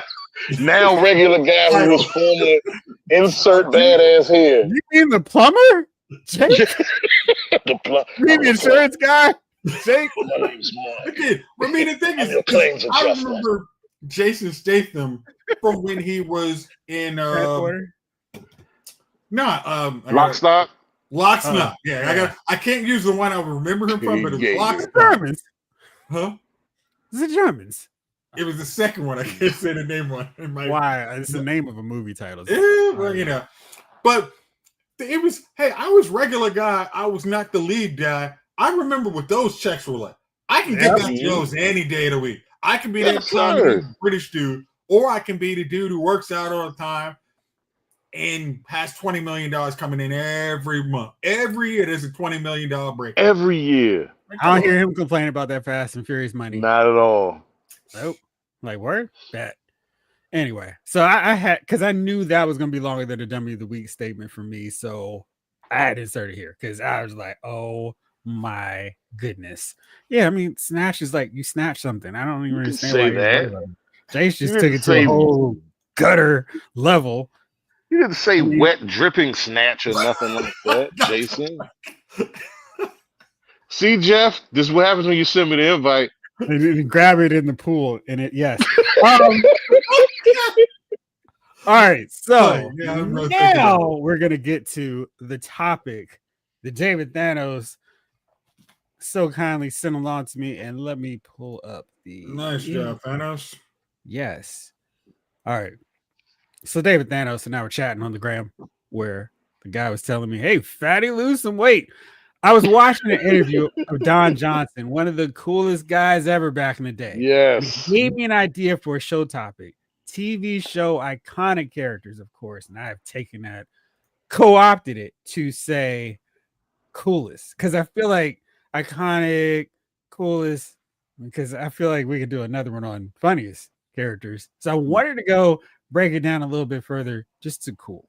And a lot of times, as I was going over shows that I really enjoyed watching, that wasn't always the lead character. In a lot of cases, it was not, because the lead character had to be the straight man, Ted Mosley. I'm kind of thinking, Mosby. Yeah, sorry, I kind of blanked that show off in my head.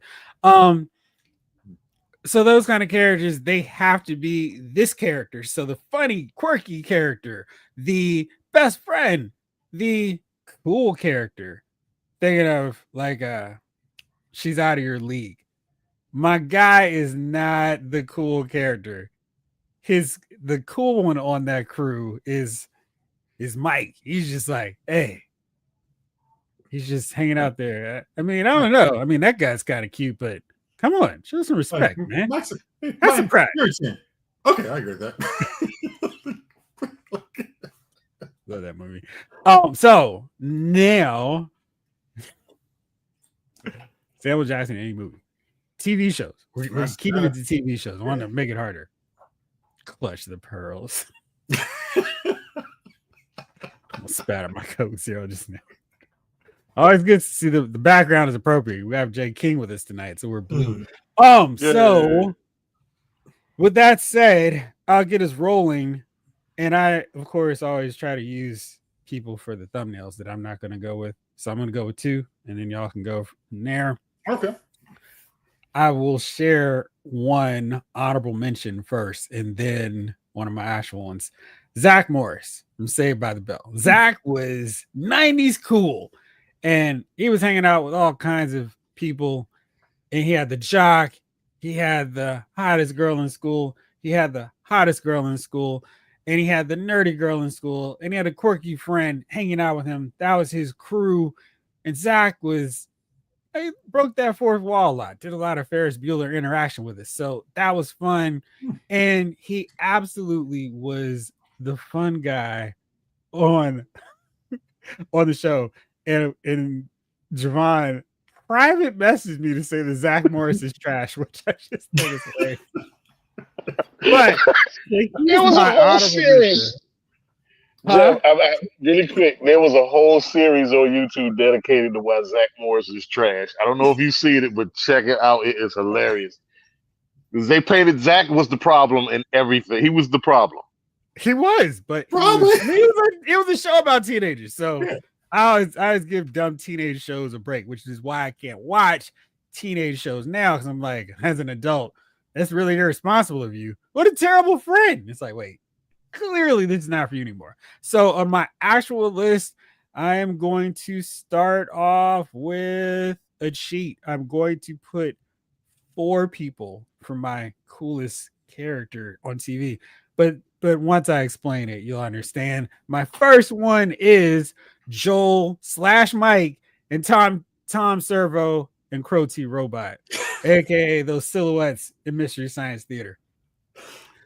I mean, I love watching bad TV shows and bad movies, and watching a show where all they did was ridicule bad movies was absolutely like, oh yeah, this is my show. Loved it. And they just go for 2 hours making fun of bad movies, all about it. So, and because they weren't trying to be cool and they were just funny, they're on my list. So those are my first two. What do you? Oh, hold on now. Jalen goes, Zach was not nearly as cool as Dylan McKay. Probably the coolest white boy on 90s network TV. I felt like he's a little too obvious. And Dylan was really made to be the cool Fonz bad boy of 90210. And that's why I didn't go with him. I feel like Steve might have been the cooler one because he was the one that was going to be obnoxious, but get you in there. And he was going to be the one that was going to make you look cooler to the hot girl you were trying to talk to just because you weren't as obnoxious as Steve. So he was a great wingman. Dylan was going to take every girl that you even looked at.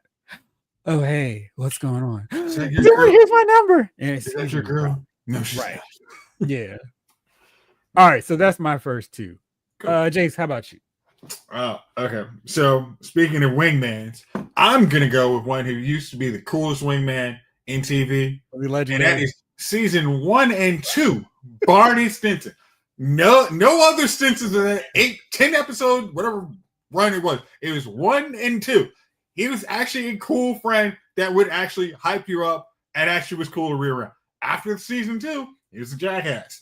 But yeah. Was it season 2 when Brittany showed up? It was season 3 when they decided, you know what? Oh, after we have Britney Spears, he's the main character. Like, again, as you said, the main character has to be this straight guy, a friend to all.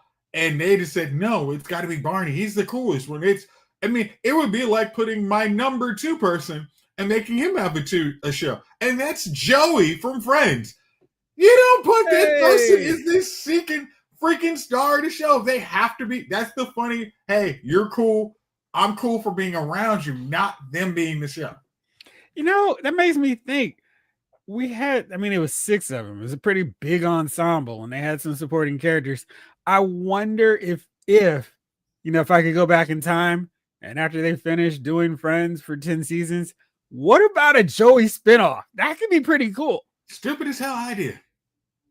Wait, that would be terrible. Who would ever think of that? Hey, that's what we decided to call How I Met Your Mother season 4 through 9. I mean, it had good moments, but Barney was very insufferable. Yeah. Mark A says for TV, Richard Dean Anderson, MacGyver. Yeah. MacGyver. It's pretty cool. Michael Solis says Tommy Oliver, the Green Ranger. I'm about to. I gotta see your Red Ranger, and I'm gonna beat him down. And then I'm gonna play my whistle sword. Yeah, it's cool. Oh lordy! And he had the cool quasi bad guy headband, so you weren't quite sure which way he went, and he beat the fool out of Red Rangers. Oh, okay. Yeah. All right, Jay King, who you got first and second? First and second, Sonny Crockett and Rico Tubbs. There you go. There was nobody cooler in any period of TV time. You can keep your Fonz, you can keep everybody. I'll give you the moment. You knew these guys were cool from like that opening. This is not just nostalgic. Me, I can watch that first episode right now and feel the same, right? When they're riding, and I think the setup is, they're getting ready to get the Mendoza character, whoever, and Sonny's old partner's a crooked cop, and he goes to see him, and that's when the iconic scene where they're riding in the Spider, and In the Air Tonight is playing, and you look at those two, you look over at Rico, he loading the shotgun, and a song is playing where this is a song we're playing because we're gonna go do something we may not come back from. Like that's the vibe you get. Like we might not be coming back from this. Crockett goes and calls his ex-wife and asks, hey, was it real? One of those man conversations, like, I know I'm the guy. I don't got to say much.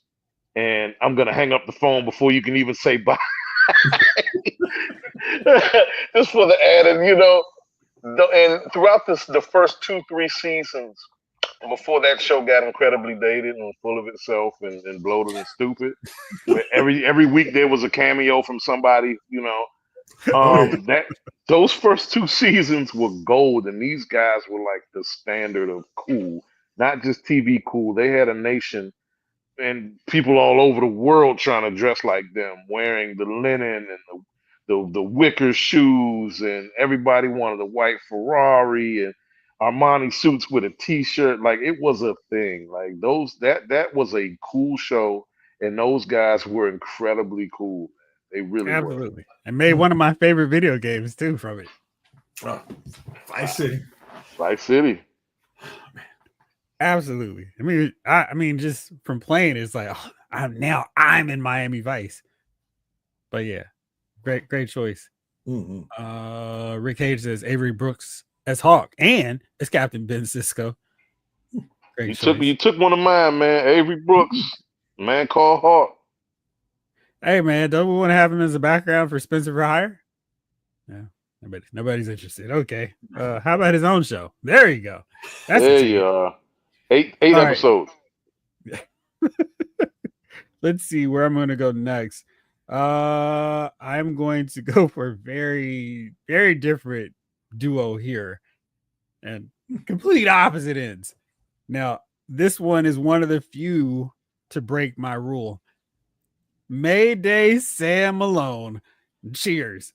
He was so cool. I mean, he had so many wacky characters around him. He's an alcoholic working at a bar. That's how cool Sam was. And you know, he would regale everybody the stories of his baseball prime. Any woman that came into the bar, he was like, gotcha.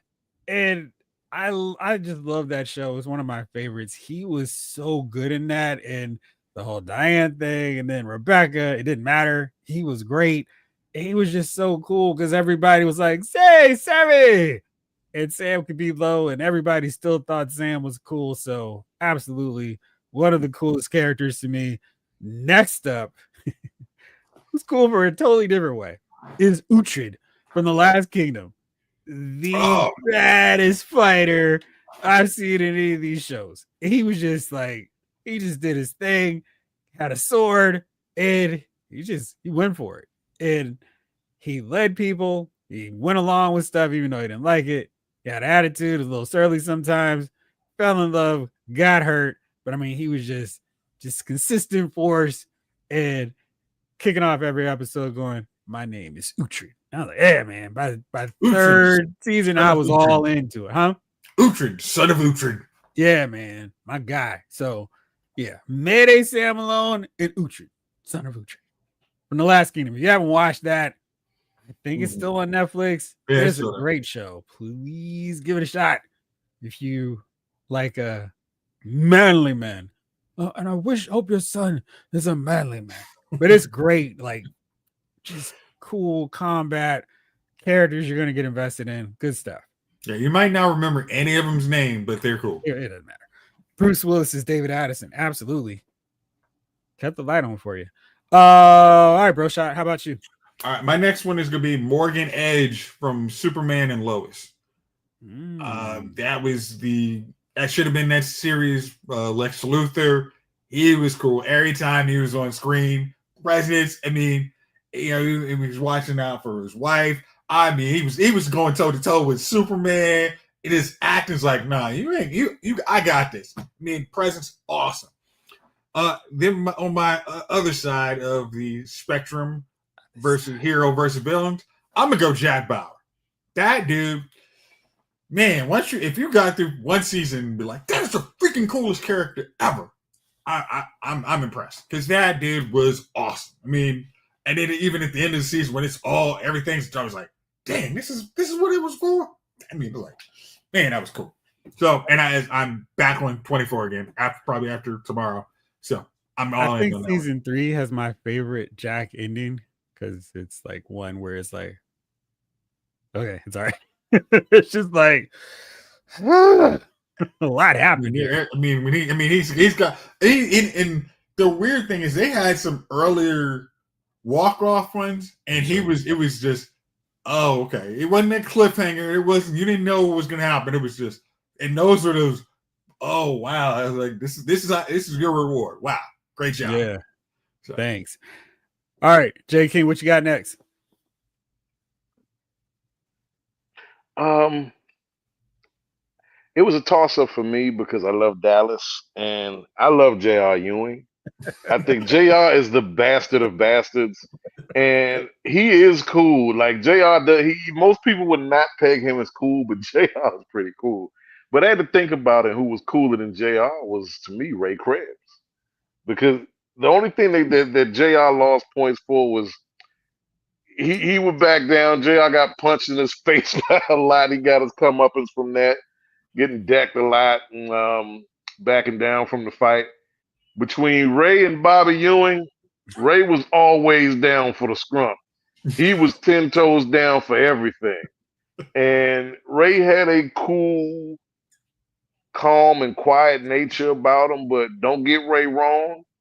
And he was a stand-up guy all around. So Ray Krebs at 3. Number 4, man, Al Swearinger. Have you ever watched Deadwood, Ian McShane's character? Hey, that was Mr. White, folks. He was a pimp. He was a PI. He had a mouth like a sailor, drink you under the table, and he had women. Hey, he was a cool dude, man. He didn't take anybody's crap, man. He was a solid dude. So that's my 4. All right, let's see. What else? Because I feel like I might have missed some on the chat. Let's see here. King of Later, when it comes to cool movies, the first person I thought was Reggie Hammers from 48 Hours, 1 and 2. All right, let's see. Venus Flytrap. Yeah, definitely. Put the full exclamation point on, like, hey. Let's see, where am I on my list?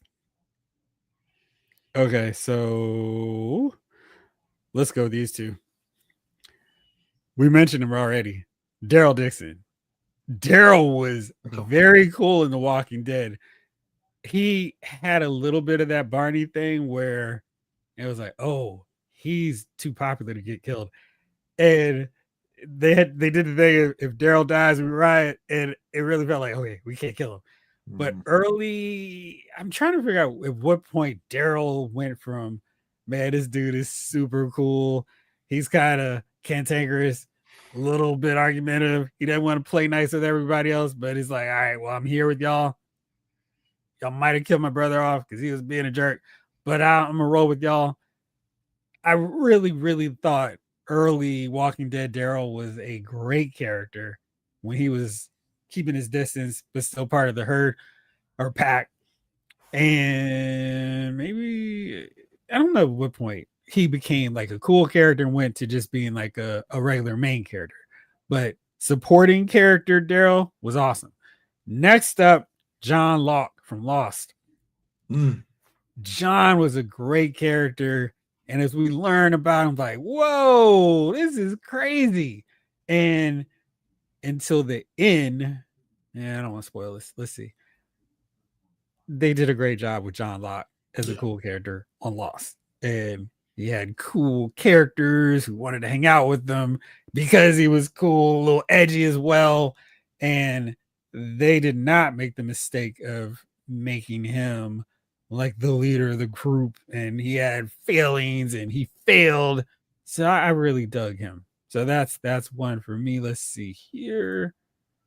Rick Cage says Matt Smith is the 11th Doctor and Sean Connery is Bond. TV. Michael Soul is the Mandalorian in the Book of Boba Fett. I have the Mandalorian down too. It's so sad. It's like, why is the Mandalorian episode here the best one in the Book of Boba Fett? All right, bro, Shot, how about you? All right. Funny thing is, I'm actually stay in the Walking Dead universe. My first one is gonna be Michonne. Early Michonne, she had 2 walkers. She was bad. I mean, it was just, oh, what's your motives, man? She's just walking these 2 walkers back, not saying anything. And that her opening season was just so cool. I mean, you had that when she carries Andrea to the governor, and then that interaction. Oh, shoot. And then she stumbles into prison and just all the walkers around there, and she's just, what? I'm like, all right. That's my girl. And I am so glad Javon is here for my next selection. my next selection is Negan. Because when he first came on, he was a cool dude. I mean, original, not overexposed Negan was Javon's waiting to tear me up, boy. He's like, wait, stop talking. I'm going to tear you new. No, Negan was cool in the beginning. You are absolutely right. Like, I mean, just the fear factor of Negan, and then when you actually saw Negan, it was, dude, you were that guy. And then Negan did have a great build up. Yeah, and then he got to wasn't the Sanctuary. Terminus? No, God, not Terminus. What was their place called? Alexandria. No, Alexandria? No, what was Negan's base called? Oh, I don't know. Yeah, well, I mean, then we decided, okay, but initial early the fear factor of Negan, the coolness, walking the leather jacket, the baseball bat, yeah, that was cool, dude. He was. All right, let's see here. If they killed Daryl Wright, that was all over social media. It's not necessarily my thought on it. It was Tyrese and Sasha. Tyrese was way better in the comic book. They made him lame in the show. Comic book Tyrese was the man. It was interesting because in the comic book, Carol is nothing. And Sasha, I love Sasha. She was awesome. She even had a great death. It was like, oh, I'm going to get mine when I get taken out. So I love them. Yeah, I shouldn't say this about Walking Dead. This isn't like some other shows where it's like, oh, look, we have some, but now we don't. But I like Sasha 1,000 times more than I like TV show version of Tyrese, who was also represented in Jace's list earlier as Morgan Edge. Yeah. The ghoul from Fallout. Oh, okay. Mm-hmm. And Jamelin says, also, I'm with Jace. So he really is filling in for Chief today. Michonne is infinitely cooler than Daryl. And she was cool. She was. And she is so cool. She even got her own video game, which is fun. Rick Cage, Doctor Who is TV, okay? Yes. Captain Jack Harkness and Captain Malcolm Reynolds. Very Harkness. Nice. That was a cool dude. Yeah. All right, let's see. J. King, back to you. Back to me. Coming in at my number 5, Claire Huxtable. Claire was cool. Claire was fine. Claire was intelligent. Everything radio voice. Claire was fine. Yeah, she was, man. Hey, Felicia Rashad is Claire Huxtable. She was cool. For so many reasons. And Jace, before I get into 6, you were right. Negan was cool. The end of the build-up. What killed Negan for me was when they I don't know what they turned him into. And he's the dialogue, like, she's got what was it he said? Beach ball size lady nuts, and I hope you got your shitting pants on. I was like, come on, stop. Write for him. Or better yet, don't even write. Let Jeffrey Dean wing it, man. Because I don't know what y'all are turning them into. Yeah, they went over the top. It was they really did. I mean, because Negan would have been cooler almost with a very much less is more. Yes. Just everybody, because they had a dude from I'm like Grand Theft Auto 5, Trevor. Oh man, dude, and Negan was that dude. Just like when you get through Trevor, you got to get through me. And Trevor listen, would have carried that thing. It would have been awesome. He would have carried it. And listen, I don't got Jeffrey D beating my man. What's his name? Rick? No, not what's Trevor's the guy who plays Trevor. What is his name? Stephen Ogg. Stephen Ogg. I don't got him beating him in a fight at all. Ogg is yoked. Ogg is that wiry, strong, like construction site. This dude carries rebar all day. He will beat you up. Like he will put you in a hold you cannot escape from. That's what he looks like. Yeah. My next up. Oh yeah. Yeah. Stringer Bell from The Wire. Everybody always says Omar, but man, they fumbled Stringer because Stringer could have made it out and made it big outside of the drugs, man. He had the mind. He was cool, didn't say much, read the room. I mean, that's what the street guys that I know and know of, they did their homework with him. That was Stringer Bell. Yeah, there were some folks that say Marlo. I'm like, I hated Marlo. Marlo sucked. Marlon was a stitch, and he was a punk. Like, ugh. Yeah. But Stringer So, was a good option. to your Negan thing, I think the problem was Negan had maybe one of the best character introductions because for basically a whole season, it was Negan, ah!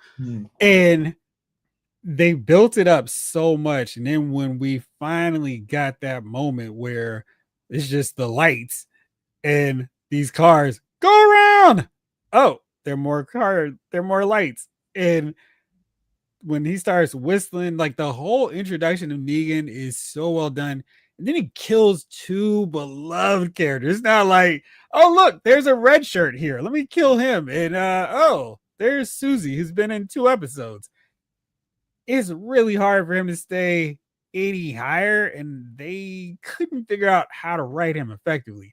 Again, if Angela Kang was there at that point, oh my gosh, he would have been so much better because she would have handled him properly. Like y'all said, way less is more. Let him sit back in his tower chilling, but they went a little bit too far and had Negan overload. But absolutely. Yeah. And y'all are mentioning some cool women. I really struggled on this aspect because I felt like as I'm going over the shows that I like, they didn't really try to make women cool. And they were always the love interest. They were the stabilizing force, or like, oh man, our hero dude is going through it. It's okay, honey. It's gonna be like they were propping up the male or whatever, the dude, or they're Super Alice, where they're so amazing and so impossibly tough that they have no flaws. So it was really hard for me trying to find that character. Maybe here's one, Chloe from 24, because Chloe was so antisocial and she wasn't perfect. So Chloe would be on my list because she was really great at one thing and awful at other things, especially interacting with people, which made her being a great computer geek whiz made sense because she could not cooperate with other people. My next one on my list is Oberyn Martell, the Red Viper from Game of Thrones. He was cool. And I was like, oh man, this guy is so amazing. And his death rocked me. I was like, this show won't let a cool character stay around. But oh man, he was talking all this trash. He was like playing around the mountain, like, I got this dude. I was like, yeah, dude, get him. And that scene, that look on Tyrion's face was like, oh, I'm screwed. It was, oh man. So that he was so cool they couldn't keep him on there long. So yeah, absolutely one. Firefly, coolest woman in the room. The Hunter on Supernatural, played by DJ Qualls, was cool. Really? There's more reasons to watch this. Batfleck, yes, not a TV character. Yeah. But yeah, I like Ben Affleck's Bruce Wayne. Wow. She was amazing in Suits too. Firefly. Oh yeah. Gina Torres. Oh, okay. Yeah. She was yeah. She was really cool in Firefly. Yeah, I never got into Xena. It would be on every so often. I just never really got into it. Yeah, I could give it another shot. And see, I would have said Sky / Daisy from Agents of S.H.I.E.L.D., but they really went, oh, she's so amazing. She's great. But maybe I will say Melinda May. Because she was cool. And Melinda was very cool. Yeah, she had flaws, but she could kick serious tail. Shaw on Person of Interest, cool, and she was a bad tail. Person of Interest. Oh yeah, I remember she was good. What's next for you, bro? Shot while I go look at Person of Interest. That's the one with. All right. Was that the main character, Person of Interest? No. Person. Was that Taraji? James Cavallo and Michael from Lost. Yeah. Not Lost, but and his first name is Lost. My next one is going to be Lucille Bluth from Arrested Development. if all the chaos is going around, she's got a martini in her head, about like, I don't care. Just find a way to make me some money. I don't care what y'all do. Just make sure mama's sitting at home. I'm good. Very good call. My next one, how many more rounds we got? Let's go one more. Okay. All right. So since you just mentioned him, I'm gonna bring him back again. Tyrion Lannister. Because when we first saw him, he was like, "Oh, he's the third brother." Okay, and then as this series progresses, he becomes so much cooler. Especially when he's actually running King's Landing, and then when he slaps Joffrey, man, talk about he got so much props for me after they just shut up, you little twerp. I'm like, that's my dude, because Joffrey needed that getting that slap. So yeah. He was definitely Tywin, definitely on my list. Tywin or Tyrion? Tyrone. Tywin is the daddy. Yeah, Tywin, he was a cool dude too, but he didn't make the list. Was a slap? Yeah, the slap was after because they put him on trial for killing Joffrey, right? That was no, it was before. He didn't get slapped. He slapped Joffrey before, and that's when Joffrey's like, "Nah, you're gonna die." But he wasn't on trial for killing Joffrey. Anyway, but that scene was great. And yeah, he was awesome in that. Michael Solis, Cottonmouth, and Luke Cage the series. Literally, man, gosh, yeah, man. I mean, I like Bushmaster, but yeah, man, woo.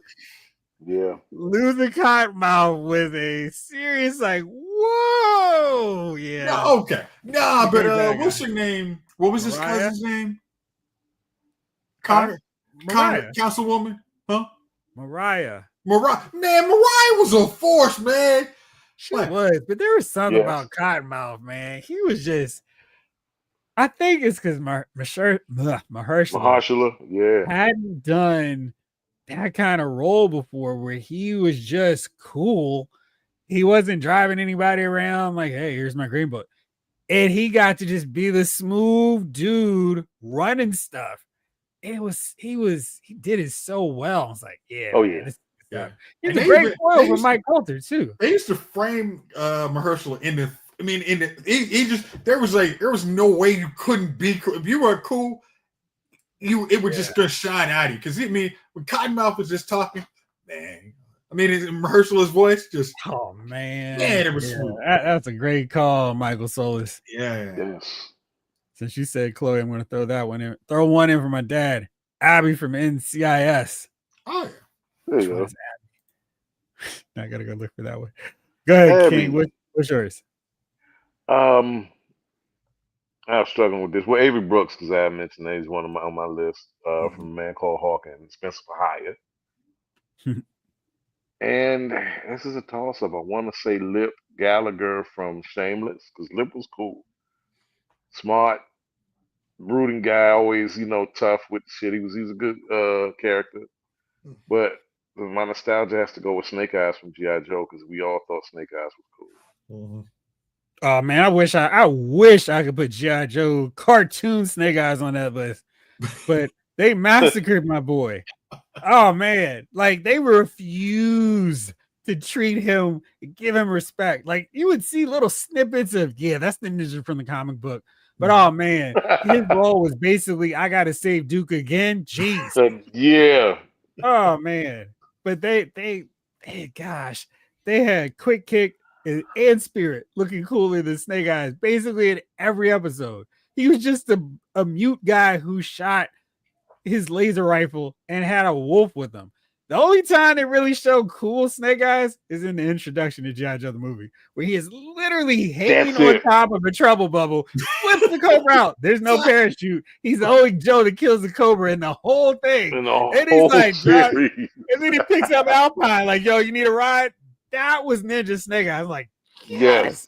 Because at that point in the intro, I was like, man, it's just so much chaos going. But they're like, oh, this dude literally used the trouble bubble to flip the dude out of it. I was like, oh, there we go. Finally. But yeah, with you though. All right. Remember that shot? Man, now that was great cinematography. Like when he was talking about how they framed him, that's what I was thinking. Oh, Yeah. so good. Maybe it was my age or lack thereof. Oh, of course. What you talking about? Oh. Can we allow Sterling Duchess Archer now for his show? Hey, bro. Yeah. Oh, absolutely. If somebody didn't mention it, I sure as hell was going to. Hey, bro. Willis Absolutely. was cool because Willis had every gator, every members only, all the Nikes. Hey, Mr. Drummond money paying off, brother. Hey, that's that drumming money. Right. Good stuff. Let's see. So let's see. Last round. Right. I am going to just go with two. I've got two that are not going to make the cut, but somebody also said Mandalorian, so I don't need to mention him or Andor. So my final two are John Constantine from Constantine. That dude was so cool. You don't mean from the Replacements? Oh gosh, no. In that show, I was like, man, he is so perfectly cast. He's not even having to work hard to pull off Constantine's coolness. And, he's like a very great character. And so when the other characters were bouncing off him, he can still just be cool, do his thing. And I'm not normally a big, oh man, somebody was cool because they got cigarettes. He's one of the few where it's like he makes his cigarette smoking look cool because he's just doing his thing. It's like, oh man, Constantine is just truly cool in all of his episodes. Like they have to bring him over to the Arrowverse to bring a little bit of coolness there. But he was great in that series, and I thought they just nailed it with his casting and his performance. Cool. In a show about ghosts and goblins. My final one, Tori from Cobra Kai, because I was on Team Tori every time. Beat Samantha's tail down. So Tori, absolutely. And she was like, she would go for it. And she was just straight up a G. Like a word. I was like, yeah, man, she's a little pampered princess anyway. Take her down, Tori. Samantha there was absolutely wouldn't no have chance you were going to root for stood a Samantha. chance. No way. Oh man. I mean, even at the end, you're like, nah, she's winning, right? Okay, Yeah. Bro, no, Samantha we ain't playing, right? She's winning. wouldn't have stood a chance against that girl. No, she had that whole I'm basically homeless fire going, and this is gonna get me out of the ghetto. The ghetto. Yeah. She was oh she man. Lose yourself playing in her mind all the time. Right. Like, every time these daggone LaRussos keep screwing me over. Nah, I'm in it. Oh man. Yeah, so that's mine. What you got, bro? My last two, I'm gonna go easy. Dean Winchester from Supernatural, because can't go without mentioning a great show, Supernatural.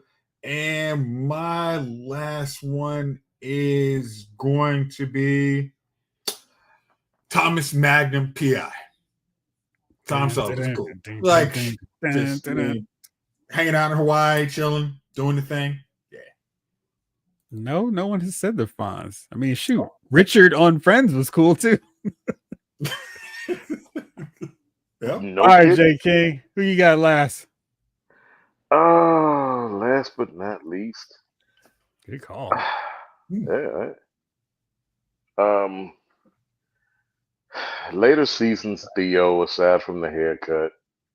The haircut was trash, but Theo grew up some, and he got cool. He got a little cool on us.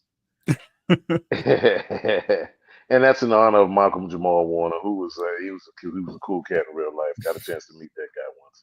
He was solid. Nice. And coming in last but not least, Cookie Lyons. Cookie was the coolest person on that whole show. If you ever watched A Minute of Empire, you know what I'm talking about. Yes. Thought those bogus says, that's oh my tough. God. All right, well, thank you for those suggestions, those nominations for cool characters. Now it is time for the opposite. your nominees for the lamest, the dumbest, the wackest, your nominations for dummies of the week. And Jace lost the rock, paper, scissors. So why don't you cue us off first? I'm really trying to. I mean, technically, I got two. I'm gonna say my dummy is whoever thought mentioning trying to get mad at American Eagle for having an advertisement campaign with Sydney Sweeney was a good way to go. Didn't actually read the room at all because American Eagle's like, hey, it was a great campaign.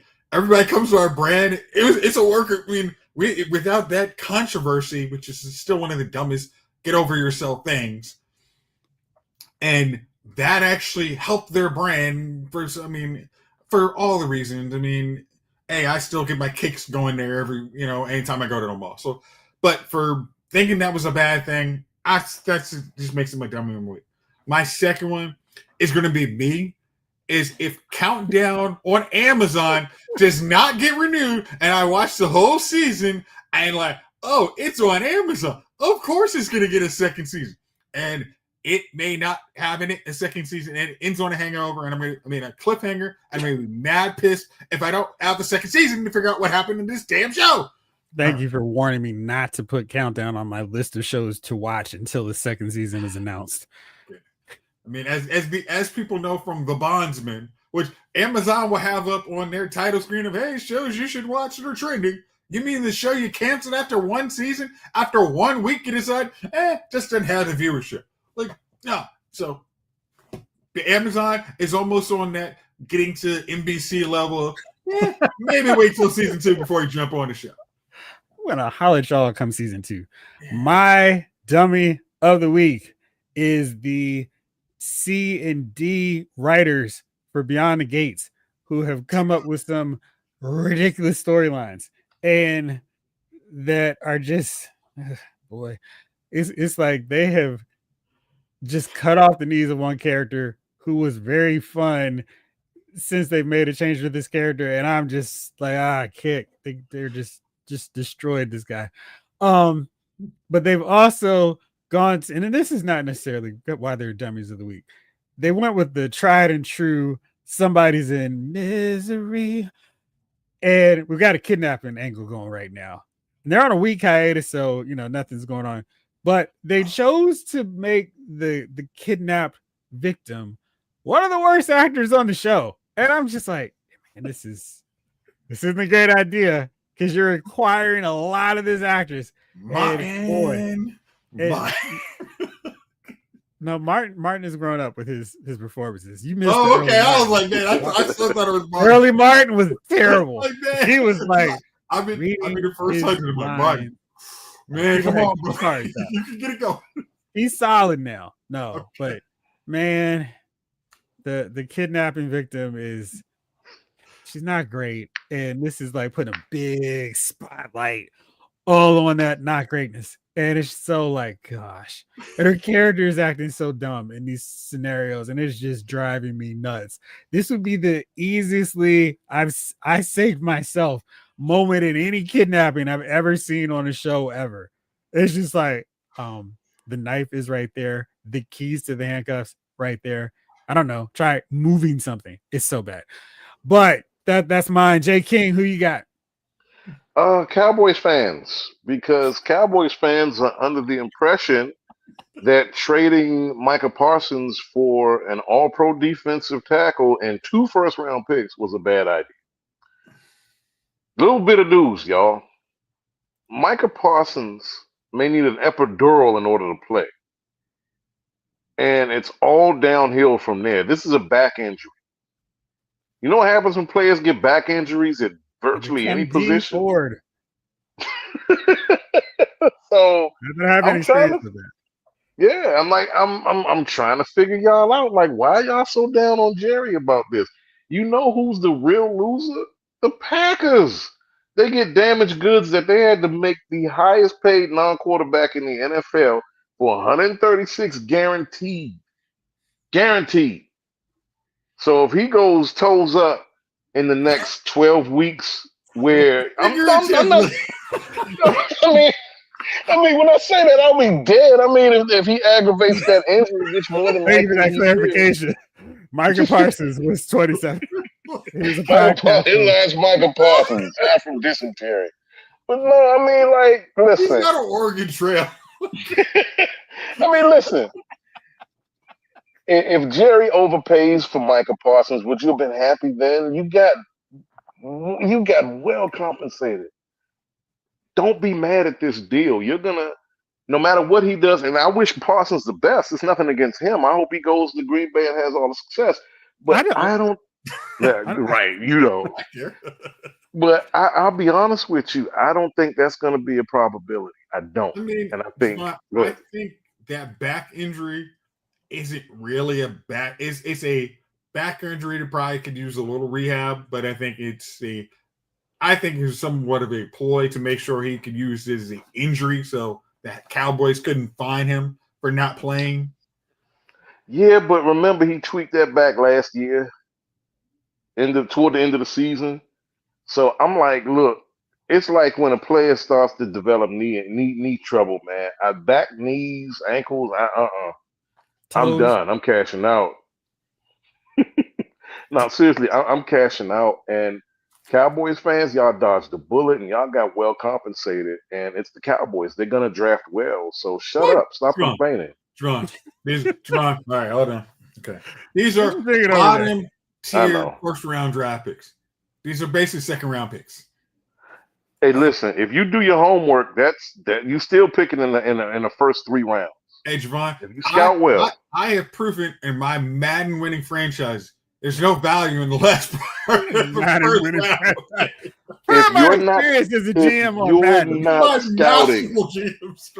If you're not scouting, you're not going to find what you need. You're not going to find pieces that are going to help. Okay. But the Cowboys draft well. Look at their track record these last 15 years. They draft well. It's giving them more draft picks in early rounds. I wouldn't want to do that. It's not going to be early in the round, though. It's going to be late. I mean, I'm talking about early rounds, 1, 2, 3. There's always talent in the first 3 rounds. Yeah. Okay. Yeah, if you're a GM, it's all about draft picks. Even if you got 4th and 5th round picks, if you scout well, you do your job, man, you will find. Oh shit, the new season of Tulsa King's coming back. That's another one of my shows. It's too much TV, man. If you scout well, you do your homework, man, and you know what you're trying to build, you will find talent. Great teams that execute the draft well find talent. They just do. And I think the Cowboys, look at their track record, man. Parsons, Elliott, Diggs, CeeDee Lamb, but Javon, Dak. Some part of drafting requires winning games in the playoffs. I mean, listen, we're not talking about your success in the playoffs. Drafting well and picking up assets, you do that well, you have great regular seasons at least. That right there, I mean, that and $10 gets you a cup of coffee today. But at least you're putting together teams that can win and you're drafting good talent. So it helps you in that regard. Okay. All right. We shall see. Jace, you had an announcement for everybody? Oh, yeah. Okay, guys. So don't know if you guys have seen it, if it is available on our YouTube page, but there is a new button to hype up your favorite creators. You have 3 hypes a week for your favorite creator videos. So if you can press that like button, send out your subscribe, share it, and if you see the hype on our video, please press the hype so actually we can get some more people in here to actually enjoy the fun content that you enjoy every week. Oh, that was pretty good. I mean, that was great. Job. Thanks. Let's see. Don't forget to hit subscribe and smash that like button. Always, folks. Thank you. I was trying to see if I could see it here. Oh, one more thing, y'all. Hero of the week. Don't be offended by it. For all of our white friends, it was just comedy, but Drewski going in whiteface to NASCAR is some of the funniest stuff I've seen in a minute. And it's all comedy. It was nothing that he said. Look, and somebody was like, what about if he was in blackface? What they did, they were Robert Downey Jr. and what's his name, and Soul Man. But anyway, check it out. It's hilarious, man. It's all in good fun and comedy. All right. See if we got the button. I'm trying to find it. Okay. It's now right under the video. Okay. It says it's under. Maybe it needs to finish. Maybe I can't do it on a live stream. Okay. To answer your question, I guess because I'm looking, I try to pull it up on here. But I don't see it. So maybe after I pull this bad boy up. Okay. Yeah. Cool. Oops. There we go. Where is the hype exactly? Oh, you actually see it? That's interesting. Well, hey, there you go. Yeah, let us know. All right. I saw it on the Lost Figure File video. I'm like, oh yeah, definitely good. It didn't cost you anything. Just go ahead and put it up. Just hype up the new videos. Big help to us. Cool. And over at Lost Figure Files. Speaking of tomorrow, I'll be back doing another live Figure Files, 8:05 p.m. So we'll talk about all the stuff that I haven't talked about earlier this week. So for Jay King, for Jace, Chief, Norris, Gunner, shout out to Rick Cage, Esquire, Michael Solis, David Thanos, Jamelin Parks, Ryan Daly, Snake Eyes, Mark A, Maurice Phillip, Skew Raider, Mark A. Let me see. Is there anybody else that I missed? I think that's her. King Collector, Ryan Daly. I Daly. think I've covered everyone. All right. So we'll see you all next week. For now, this episode of Lyle's Movie Files has been filed.